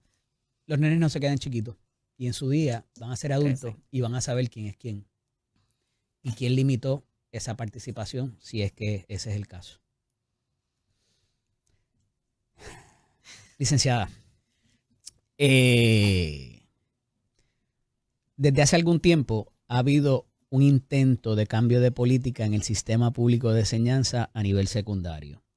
La presidenta actual de la Universidad de Puerto Rico ha traído la necesidad de presentar una propuesta para traer oficios al sistema de la UPR. Han habido resistencias de los propios rectores de esos recintos, por lo cual han sido sustituidos. Y ahora tenemos a los gremios de los estudiantes, la Hermandad de Empleados No Docentes, la Asociación de Profesores, también resistiendo esos cambios en política, porque se parece demasiado a la empresa privada. Y aquí hay que seguir enseñando humanidades, filosofía e historia. Ni para Dios vamos a enseñar carpintería, albañilería o electricidad. Y la historia de las meninas. En humanidades la cogí. De Velázquez. ¿Verdad? Son de Velázquez, las meninas. Ahora están en Puerto Madrid. Pero, sí, volvieron, por eso te estoy diciendo, ahora volvieron. Sí. Las vi hace poco. Estos cambios evidentemente están trayendo, no te estoy diciendo que ahora todo va a ser virtual y que todo el mundo va a tener computadora y que no son cambios sustantivos que le va a crear una situación laboral, al punto de que la UPR en Calley tiene que adoptar la modalidad virtual porque están los empleados de la hermandad no docente, que de ordinario son los conserjes, son los niños símbolos de esa unión, paralizados. Porque pueden tener un reclamo laboral, pero mayormente son por las políticas que están viniendo desde la presidencia. Ya se habían limpiado a Ferrao y ahora quieren hacer lo mismo con la presidenta. ¿Quién le puede poner coto a esto? ¿Y qué? O sea, mano, tenemos que movernos en otras cosas. Perdemos población. No hay niños, no hay jóvenes. Ayer, la portada del periódico Primera Hora era que los viejitos como nosotros estamos regresando a la universidad para hacer una segunda carrera o aprender algo nuevo, que no está de más. Es una población que está hábil, tiene el tiempo, el interés sobre todo, para volver a las aulas y nutrir lo que es un modelo de negocio también, porque no deja de serlo. Entonces, ¿cómo bregamos con esta resistencia de grupos que no deben tener nada que ver con el currículo y que se enseña y que se ofrece? Pues mira, yo soy producto de la UPR, de Río Piedra, y definitivamente soy de las que pienso que este asunto que lo mismo ocurre con el tribunal, de las videoconferencias y de dar clases a distancia, es algo que llegó para quedarse. Okay. Ahí no va a haber reversa. Y es algo que inclusive es cómodo para el estudiante, porque la mayoría de estos estudiantes, muchos trabajan. Claro. Entonces, yo te puedo hablar de mi experiencia. Yo no me gradué hace 20 años, yo soy bastante reciente. Yo sí, dale. No, yo estoy fuera de la UPR desde el 2010. Okay. No han pasado solamente unos cuantos añitos. Claro. Muchas veces, por ejemplo, te traigo el ejemplo del estudiante que trabaja. Tenemos estos estudiantes que la UPR pues tiene estos problemas en lo que son los calendarios y a veces tú tienes una clase a las 7 de la mañana y tienes otra clase a las 3 de la tarde. Claro. Presencial. El estudiante que necesita trabajar, pues eso le impide el poder conseguirse un trabajo, a menos que sea estudio y trabajo allí mismo en la universidad. Yo pienso que la UPR debe moverse, igual que lo están haciendo muchas universidades privadas, a lo que es este tipo de programa virtual, porque eso va a atraer más estudiantes. No sobre todo estudiantes jóvenes, personas adultas también que quieren hacer algún tipo de grado y que no tienen otro tiempo que conectarse de manera virtual. Esto también podría traer otro tipo de ayudas y fondos para la universidad. Pero yo estoy totalmente a favor de que la UPR dé ese paso, y no es que nos vayamos totalmente virtual, porque siempre estar en el aula de forma física es parte de lo que es que las uniones dejen de mandar también. Claro que sí. Que se hagan. Pero tienen que dar ese paso. Regresamos en breve para nuestros minutos finales. Esto es Nación Z con el licenciado Eddie López atrás. Licenciada, hubo que legislar recientemente para mandar un email y un mensaje de texto o mensajes de textos y correos electrónicos para avisarle a la gente que renovara los malvetes. Hubo que legislar para eso. Que pudiera ser muy bien una orden ejecutiva, administrativa, carta circular, yo no sé, cualquier cosa en la agencia. Pero hubo que legislar para eso. Se está proponiendo ahora mediante legislación que igual que tú tienes la licencia en el teléfono, bajo el sesgo digital, tiene que ser en el sesgo digital, no que tenerla guardada por ahí en un screenshot ni nada de eso. Puedas, cuando el policía te detiene, no necesariamente tener, y se establece la ley 22, que tienes que tener el papel, la registración del vehículo, que se le llama la licencia del carro. Hay que legislar para eso. Me parece que, bueno, es algo súper. O sea, si puedes tener la licencia y en el banco te la tienen que aceptar, siempre y cuando la abras dentro de la aplicación. Hay que legislar y perder tiempo para eso, mano. Yo estoy totalmente de acuerdo contigo en eso. Porque es lo que, como tú acabas de decir, o sea, yo tengo la aplicación del sesgo digital, que se la abro al policía básicamente en su cara si me detiene, que se supone que ese sistema esté actualizado, que ahora mismo el malvete se paga de manera digital. ¿Por qué tengo que tener? Claro, porque puedo bajar a través del sistema digital desde una computadora la licencia como yo, que lo imprimo del sistema, porque ya no está llegando por correo. Por lo menos ya no me llega por correo. Igual tienes que imprimirla porque para que te la ponchen cuando haces la revisión del carro, el carro que pasa de inspección. Pero eso es un proceso. Claro.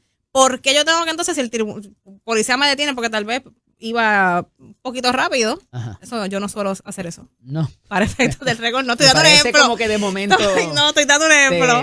Cuando me diste eso se le enseño en la cara al policía, como que No.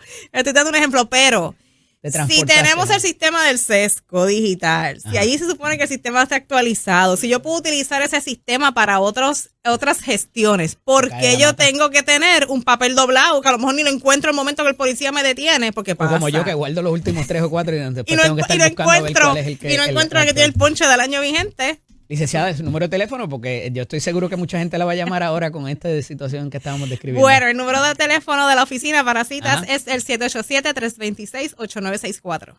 326-8964 con el 787. Gracias, licenciada. Nos vemos la semana que viene. Nos vemos. Bueno, esto es Nación Z con el licenciado Eddie López. Hablé un poquito de esta determinación de 17 páginas de la jueza Taylor Swain ayer, con respecto al reclamo que se había elevado ante la sala de quiebras, que ya estaba bastante adelantado en la esfera estatal. Con nosotros en la mañana de hoy alguien que conoce de Promesa muy bien y de este reclamo que se está llevando por los famosos enseres dañados. Y yo tengo mis preguntas y tengo mis dudas en cuanto a la postura para con esto y una comparecencia que parece que se va a solicitar prontamente para alguien que él conoce muy bien también, para ver si aquí hay colusión de diferentes agentes del Estado.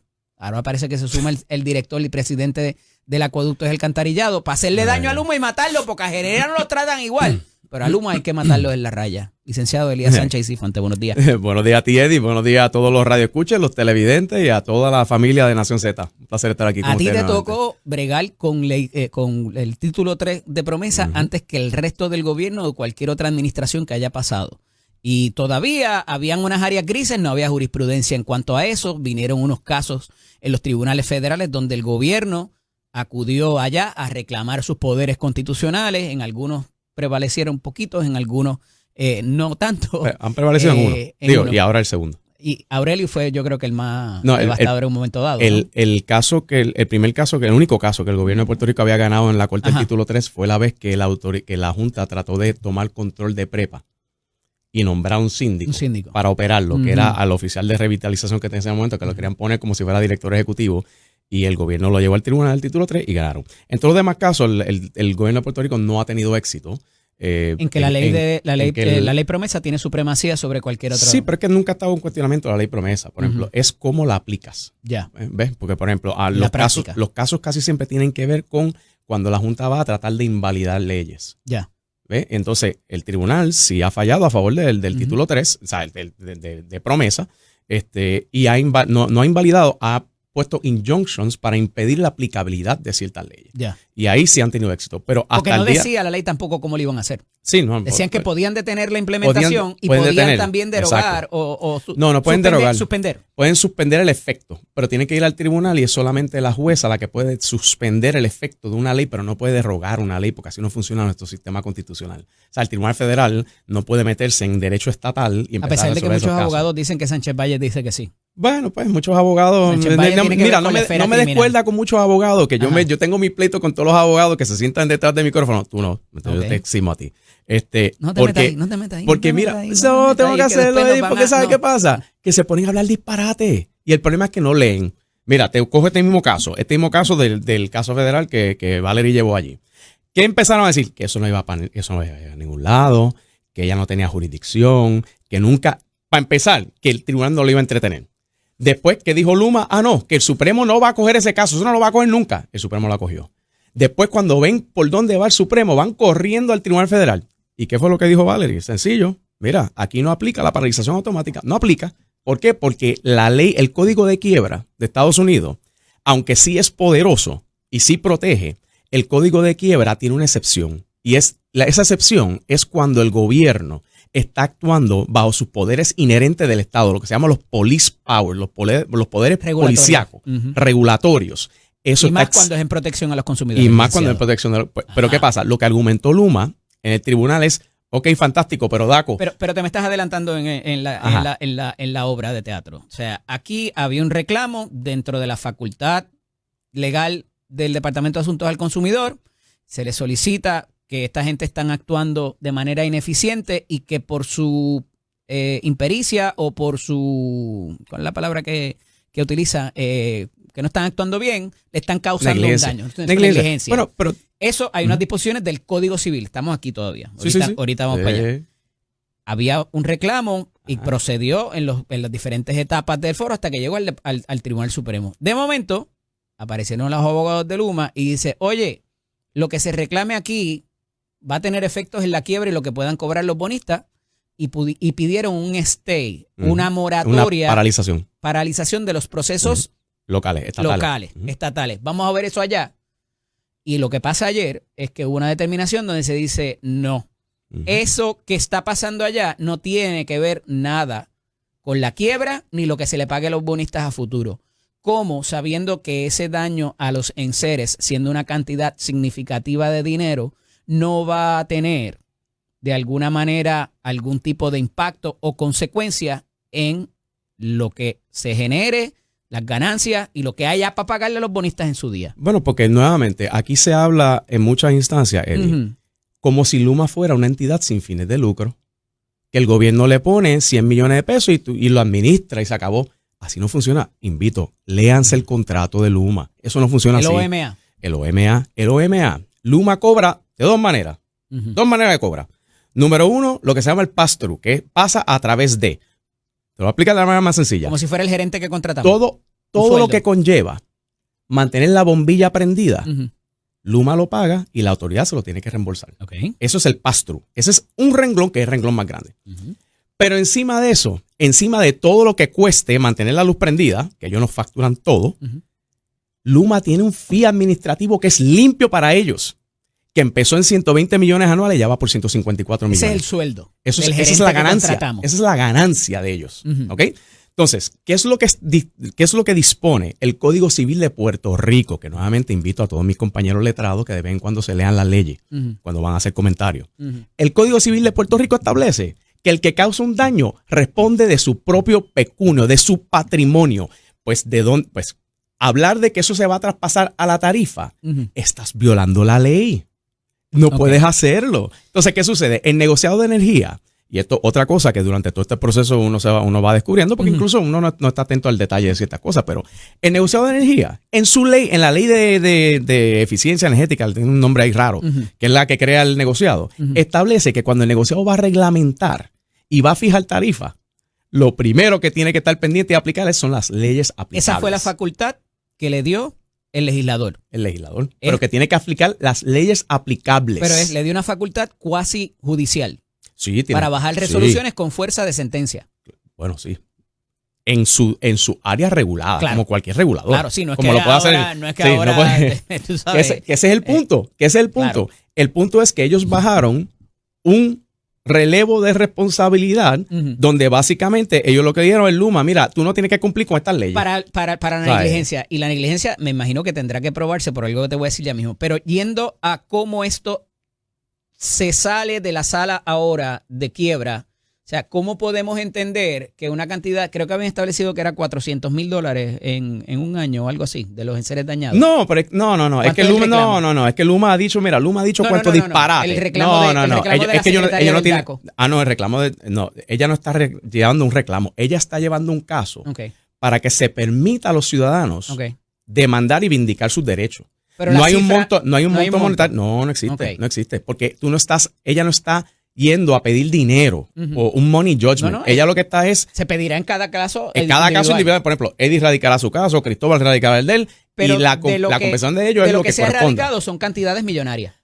Bueno, es que no hay ninguna cifra, porque no es que no hay ninguna cifra, ellos no dan ninguna cifra. Ahora, yo te voy a dar un ejemplo. Bueno, vamos a sacarla aquí mismo. Ellos en vista pública dijeron que eran 1,828 reclamaciones que tenían, 1,828. Ponle un costo promedio de reclamación. $300. Yo sé que es más. No, pero vamos a hacer más. No tan barato. 500. Vamos a hacer 1,000. Vamos a poner 1,000. Ajá. Una nevera. Son 1.8 millones anuales. Si dijéramos que el reclamo de todos los casos es $1,000, que tú sabes que puede ser menos, puede ser más, pero en average, 1.8. El fee de Luma es 154 millones ya anuales. ¿De dónde pagan esto? De su ganancia. Como cualquier negocio que causa un daño, responde de su bolsillo. Pero así de sencillo. Me estás yendo para otro porque lado. Porque aquí quieren hablar como si Luma fuera una entidad sin fines de lucro. Mira qué pantalones. Pero esa cantidad. Y lo más triste, Eddie, y lo más triste es que yo lo que escucho es mucha gente que lo que hace es leer los bullets de Luma. Aquí hay muchas personas que se paran detrás del micrófono por eso a leer los bullets de Luma y después hacen el ridículo en el tribunal. Quiero ir asunto por asunto. Si se determina de que la responsabilidad no es de Luma, porque aquí hay responsabilidad de otra gente, y voy para allá ahora a establecer el asunto de la negligencia, que es lo que se levanta. Si se determinara de que no es Luma quien tiene que pagar por eso, ¿tendría un efecto o un impacto a futuro en la negociación de la quiebra? No, porque es que ya, de hecho, si se lee en la sentencia, la jueza en la página 3 les mata ya del tiro, les mata. En el último párrafo, la jueza establece que Prepa no responde ante Luma por la negligencia ordinaria de Luma. Lo dice en la página 3, el último párrafo. Le invito a todos mis amigos letrados, leer no cuesta. Lo van a ver que yo creo que a priori establecer esa negligencia, que es a donde quiero ir ahora, o sea, es si la cantidad va a ser lo suficientemente significativa para que a futuro incida en la quiebra. Fue la pregunta que te hice. Ahora yendo a la negligencia, que en efecto dice eso en esa página, te pregunto, o sea, no es lo mismo que tú te caigas en mi casa porque yo mapeé el piso a que tú te caigas en mi casa porque yo te puse el pie. ¿Verdad que no? Bueno, pues tú tienes que probar eso en un tribunal, eso es bien especulativo. Eso, tienes que probarlo en un tribunal, licenciado. Pero es que eso no tiene... Pero es que aquí hay unas deficiencias que se le adjudican a Luma que quizás tengan que ver con generación o que el sistema está bajo robado. Que no tiene nada que ver. No estoy especulando. Bueno, es que es especulativo. Hay que ir y probarlo en un tribunal. Igual te digo, pero yo puedo salir de aquí y me puedo atropellar un carro. Entonces, claro, pero por eso te establezco los dos tipos de negligencia. Sí, pero una mira. Que es del dueño de la cosa y otra que es del actor o de la persona que esté ahí operando. Que es el que tiene el control y es quien responde porque es el que está operando. Al día de hoy, Eddie, la Autoridad de Energía Eléctrica, pero básicamente... habría que buscar qué causó cada apagón. Que causó, a su vez, el daño del enser. Pero es que eso es lo que conlleva cualquier caso, Eddie. Claro. Cualquier caso tú tienes que probar cómo se causó el daño. Claro. Eso es lo básico. Y ya se dijo en esta sentencia de que lo que sea va a ser allá y no vengan para acá porque eso no tiene nada que ver con título. Mira, Eddie, yo te compro argumentos como eso. Si tú me dices a mí que nosotros firmamos a Luma hoy y el sistema está destruido, Luma ya va para 5 años administrando el sistema y miles de millones de dólares que han facturado. Yo no te compro ninguna teoría de esa al día de hoy y ningún juez te adelanto que te la va a comprar tampoco. Ninguno. ¿Por qué? Porque es que se cae de la mata. Mira, 5 años, bueno, el huracán fue 2017 y todavía el 2025 tú vas por ahí manejando y tú ves postes virados a punto de caerse. ¿Sabes? Te la compro. Pero también ha habido falta de generación. Perdóname. Y no se ha provisto el gas y ha habido apagones y cuando regresa el sopetón es lo que te daña el enser, ¿o no? en muchas instancias es por falta de regulación. ¿Y eso es culpa de Luma? Es que hay muchas cosas que sí. Entonces le va a atribuir muchas... la responsabilidad de que no había generación en la planta a Luma. Pero es que todo es caso a caso, Edwin. Esa es la realidad. Pero incluso yo te invito, vas manejando por ahí y tú ves los matorrales encima del tendido eléctrico y no se hace el desganche, no se hace el trabajo. ¿Sabes? Lo que te quiero decir es que no podemos generalizar en que toda la culpa ha sido aquí de uno solo de los actores. Pues lo que pasa es que hay otro operador haciendo diabluras hasta con los barcazas que entregan el gas. Nadie está diciendo eso. Pasándose por el forro la regulación de los nadie está diciendo, Eddie, nadie está diciendo eso. Lo que sucede es que el otro que tú señalas no goza de un relevo de responsabilidad que lo hace inmune ante todo el mundo. Nadie le puede reclamar. Ni el gobierno de Puerto Rico, ni los ciudadanos. Eso no lo tiene Genera. El que quiera demandar a Genera mañana, lo demanda. Y no tiene ningún problema. Por el daño el argumento que estamos teniendo al día de hoy es porque hay una sola compañía en Puerto Rico, Eddie. Y mentalicen esto. Una sola compañía que tiene unos beneficios que no tiene nadie. Y que no tenía ni la autoridad de energía eléctrica, que no tiene el gobierno de Puerto Rico, que no responde nadie. Eso está brutal. Es más, yo quisiera uno de esos también. ¿Cuándo se firmó el OMA? ¿Cuándo se firmó el OMA? En el 2020. En el 2020. Se anunciaba que ellos venían a comerse a los niños crudos y sin sal, que Cuanta y Atco eran los maracachimbas los más duros, de todos lados, y que ellos iban a resolver todo. Te la doy. Cuando hicieron lo que se llama el due diligence para entrar a operar en Puerto Rico, debieron haber sabido, o sabían, en las condiciones que estaban entrando a operar. Seguro, eso es así. Y de hecho el contrato así mismo lo establece. Considerando esas circunstancias de haber pasado por los María y Irma, todo lo demás, ¿no era bastante razonable pensar de que ellos no iban a firmar ese OMA sin que les dieran el relevo de responsabilidad para responder por los enseres dañados? Ante las circunstancias que había, te estoy hablando de 2020, no ahora, 2020, cuando firmaron el contrato. Pues si fuese así, si fuese así como tú estás diciendo, cualquier abogado de capacidad promedio hubiese incluido una disposición en el contrato que diría, miren, si esto no lo dan, esto no va para ningún lado. Eso no existe. ¿Y por qué no lo incluyeron como una cláusula en el contrato?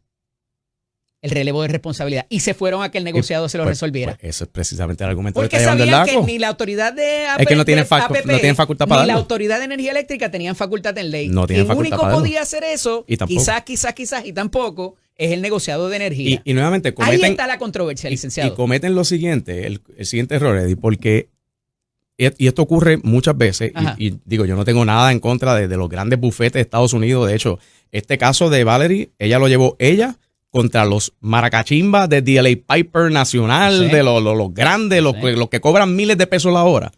Eso fue lo que llevaron a este caso, pero el problema de esos abogados es que vienen a esta jurisdicción donde es de tradición civilista.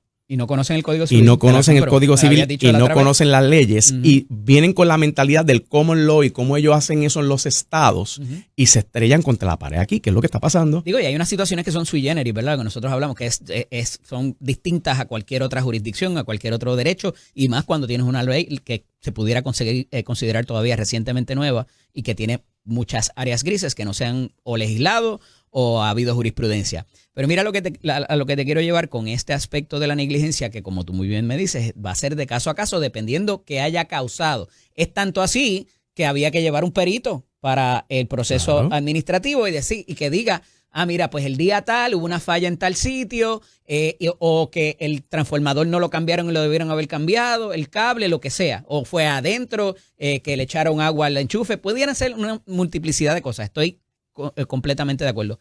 Yendo de nuevo a ese relevo de responsabilidad, que no es inmunidad ni para Dios, es un relevo de responsabilidad. No obstante. Pero el efecto es lo mismo. Pero claro, no hace la el cosa. El efecto es lo mismo. Ok, ese relevo de responsabilidad, yo me sospecho de que era razonable que ellos lo pidieran y que si no hubiesen firmado el contrato. Pero mira para dónde voy. Si saliera Luma y dijera ahora, sin ese relevo de responsabilidad, si me lo invalida, yo me voy. Y arranco y me voy. Pues que se vayan.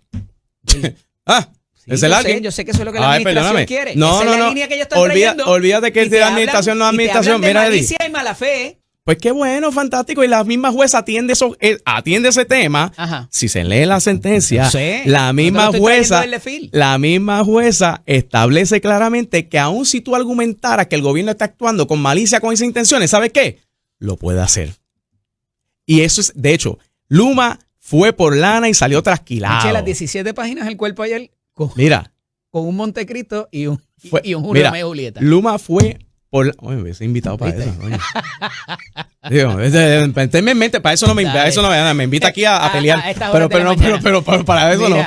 Pero mira, lo que la jueza establece es y cita la jurisprudencia y dice, mira, si el gobierno está actuando dentro de sus poderes para velar por la salud, la seguridad y el bienestar de la ciudadanía, poco importa si tú me estás planteando malicia o no malicia, si está actuando dentro de sus poderes.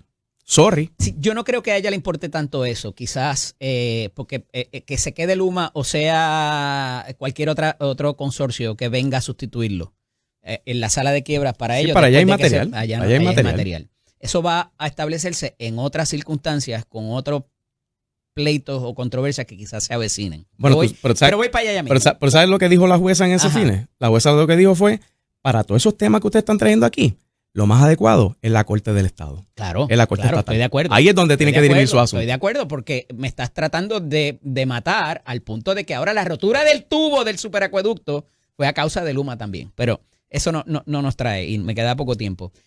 Es bastante razonable que quien venga a sustituir a Luma también quiera tener un relevo de responsabilidad por eso, porque nadie va a nadie va a querer quedarse aguantando el palito sucio de los enseres dañados. ¿Y sabes qué? Yo puedo decir que es bien razonable que si yo quiero hacer este servicio me paguen $1 millón de pesos. Claro.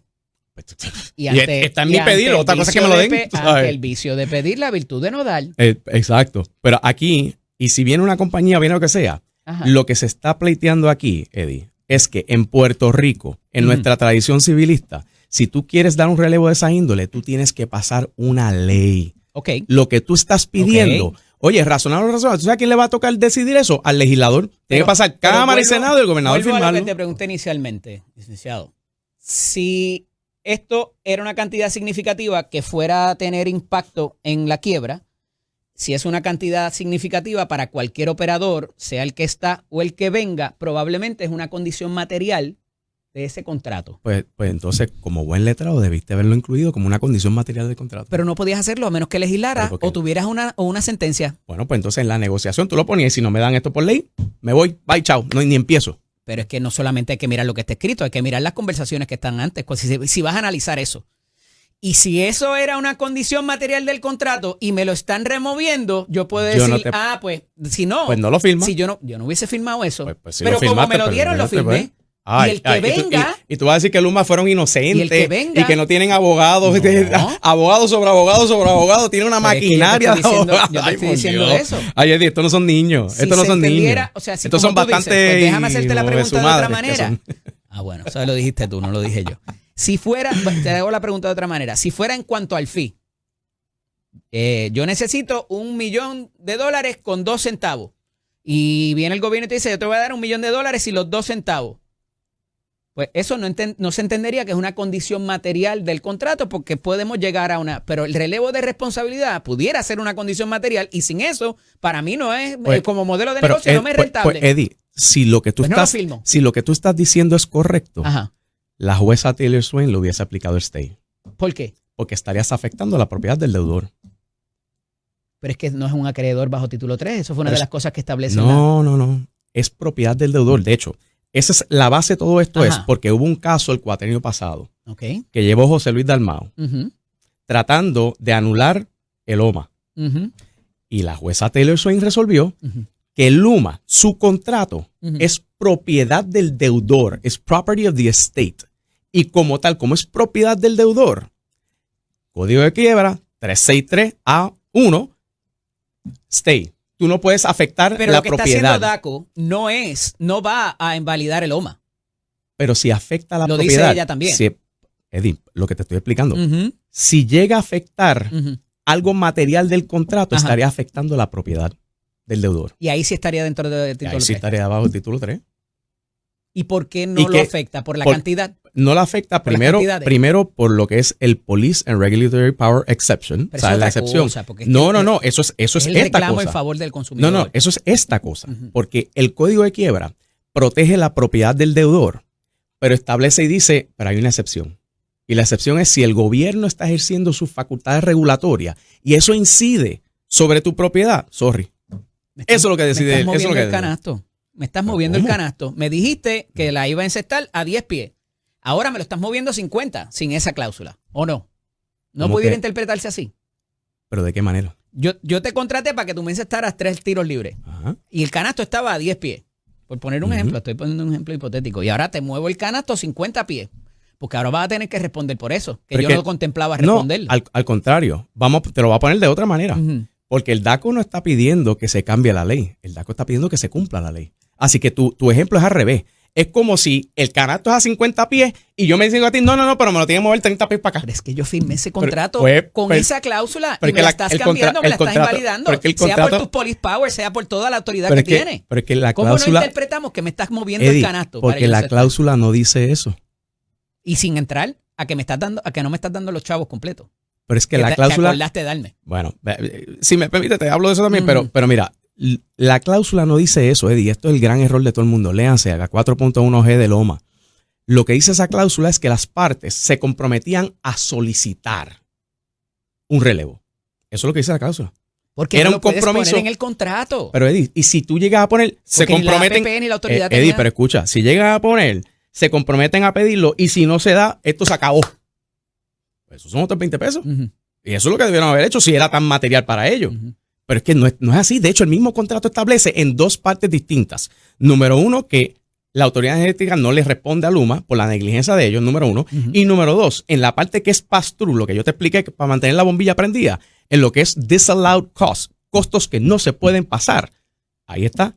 Cualquier daño por negligencia de Luma. Tienes costos extraordinarios que lo puedes reclamar que sí se están pagando. El que quiera. Porque el derecho es así. Claro, pero el mismo contrato establece que Luma responde por negligencia. Pues eso es lo que tú pactaste. Entonces ahora estás quejándote. Y lo que está pidiendo el DACO es un plan. Ahora, lo que tú estás diciendo de los fondos, mira, Eddie, me gusta mucho que toquemos ese tema porque aquí nadie ha hecho el ejercicio como lo hizo Josué Colón, que por más que le quieran criticar, quieran decir, Josué Colón se ha sentado y ha dicho, mira, a Luma pidió tanto dinero y el gobierno de Puerto Rico le ha dado casi $1 billón por encima. Por encima. Pero lo que se comprometieron a llenarle las cuentas no lo tienen. Por encima. Y lo he retado a él y se lo dije la última vez que lo vi. No. Enséñame las transferencias bancarias. No me hagas una gráfica bonita con un pie chart. Pero si es que, enséñame las transferencias cuando mandaste el dinero. Porque la semana pasada, cuando se tracó, no está auditado nada desde el 2023. ¿Y por qué no está auditado? No hay estados auditados. ¿Y por qué? Porque no quieren enseñar lo que verdaderamente han llenado. ¿Quién? El gobierno de turno, la administración. Eddie, quien debe la información para los estados financieros es Luma. Y parcialmente ayer someten que tampoco ni Genera ni la Autoridad de Energía Eléctrica han entregado la información a la sala. En la última moción que someten. Okay. Que ellos han entregado más información que cualquiera de ellos. Todos están en incumplimiento, pero me estás trayendo otra cosa. Estás hablando de 2 cosas distintas. Los estados financieros auditados. Que reflejan. Los estados financieros auditados no se han podido completar porque Luma no ha sometido la información para que los auditores puedan completar su trabajo. Esa es la realidad. Y la propia jueza tuvo que ponerle una orden también de que tienen que someterla porque los estados financieros están aguantados precisamente por Luma. Pero quien prepara el estado financiero es el gobierno de Puerto Rico. Sí. Y si tú no me das la información, si tú no cumples tan siquiera con eso, ¿tú sabes por qué no van a cumplir con eso? Porque van a ver que el gobierno de Puerto Rico ha pagado muy por encima de lo que se supone que fuera pagado y como quiera que sea, esta gente sigue pidiendo chavos. ¿Por qué no enseñan las transferencias bancarias? Vuelvo y repito. O sea, ¿por qué hacer una gráfica y no enseñar? Mira, tal día le enviamos tanto, tal día le enviamos tanto. Aquí está el recibo. No es lo mismo. No es lo mismo. Y lo que tienen que presentar, un montón de cosas en una gráfica bien bonita, y la misma Junta reconoció, la misma Junta de Supervisión Fiscal, reconoció que se le ha pagado más de 800, 900 millones por encima de lo que era el presupuesto. Eddie, esto no lo pueden argumentar, perdóname, no se la compro nunca. Han cobrado casi $1 billón por encima. Si tú te sientas conmigo y me dices, Elías, esto cuesta 500 millones. Yo te digo, firmado, va. Y de momento me ha sacado 1.5 billones. Y el malo soy yo. Porque yo soy tu landlord. Y yo tengo que sufrir. Porque yo soy tu landlord. Y mis ciudadanos están pasando la mal. Te alquilé el apartamento y se dañó la nevera, y se dañó la estufa, y se dañó el dishwasher. Y obviamente esos son gastos extraordinarios que yo como landlord te los tengo que arreglar. Esos son los dineros que está pagando el gobierno. Si es culpa mía, pero si es culpa tuya, ¿no? Y eso es parte del problema que se va a dilucidar ahora, porque hay muchos gastos aquí. El sistema estaba chavao. Eddie, no tiene nada que ver, por Dios. Mira, si tú ves casos, nosotros analizando todos estos temas, hay un caso de California donde producto de los fuegos, de los wildfires, de los fuegos estos que ocurren en California, hubo una utilidad que tuvo un apagón masivo que le causó daño de casi $400 millones a los ciudadanos.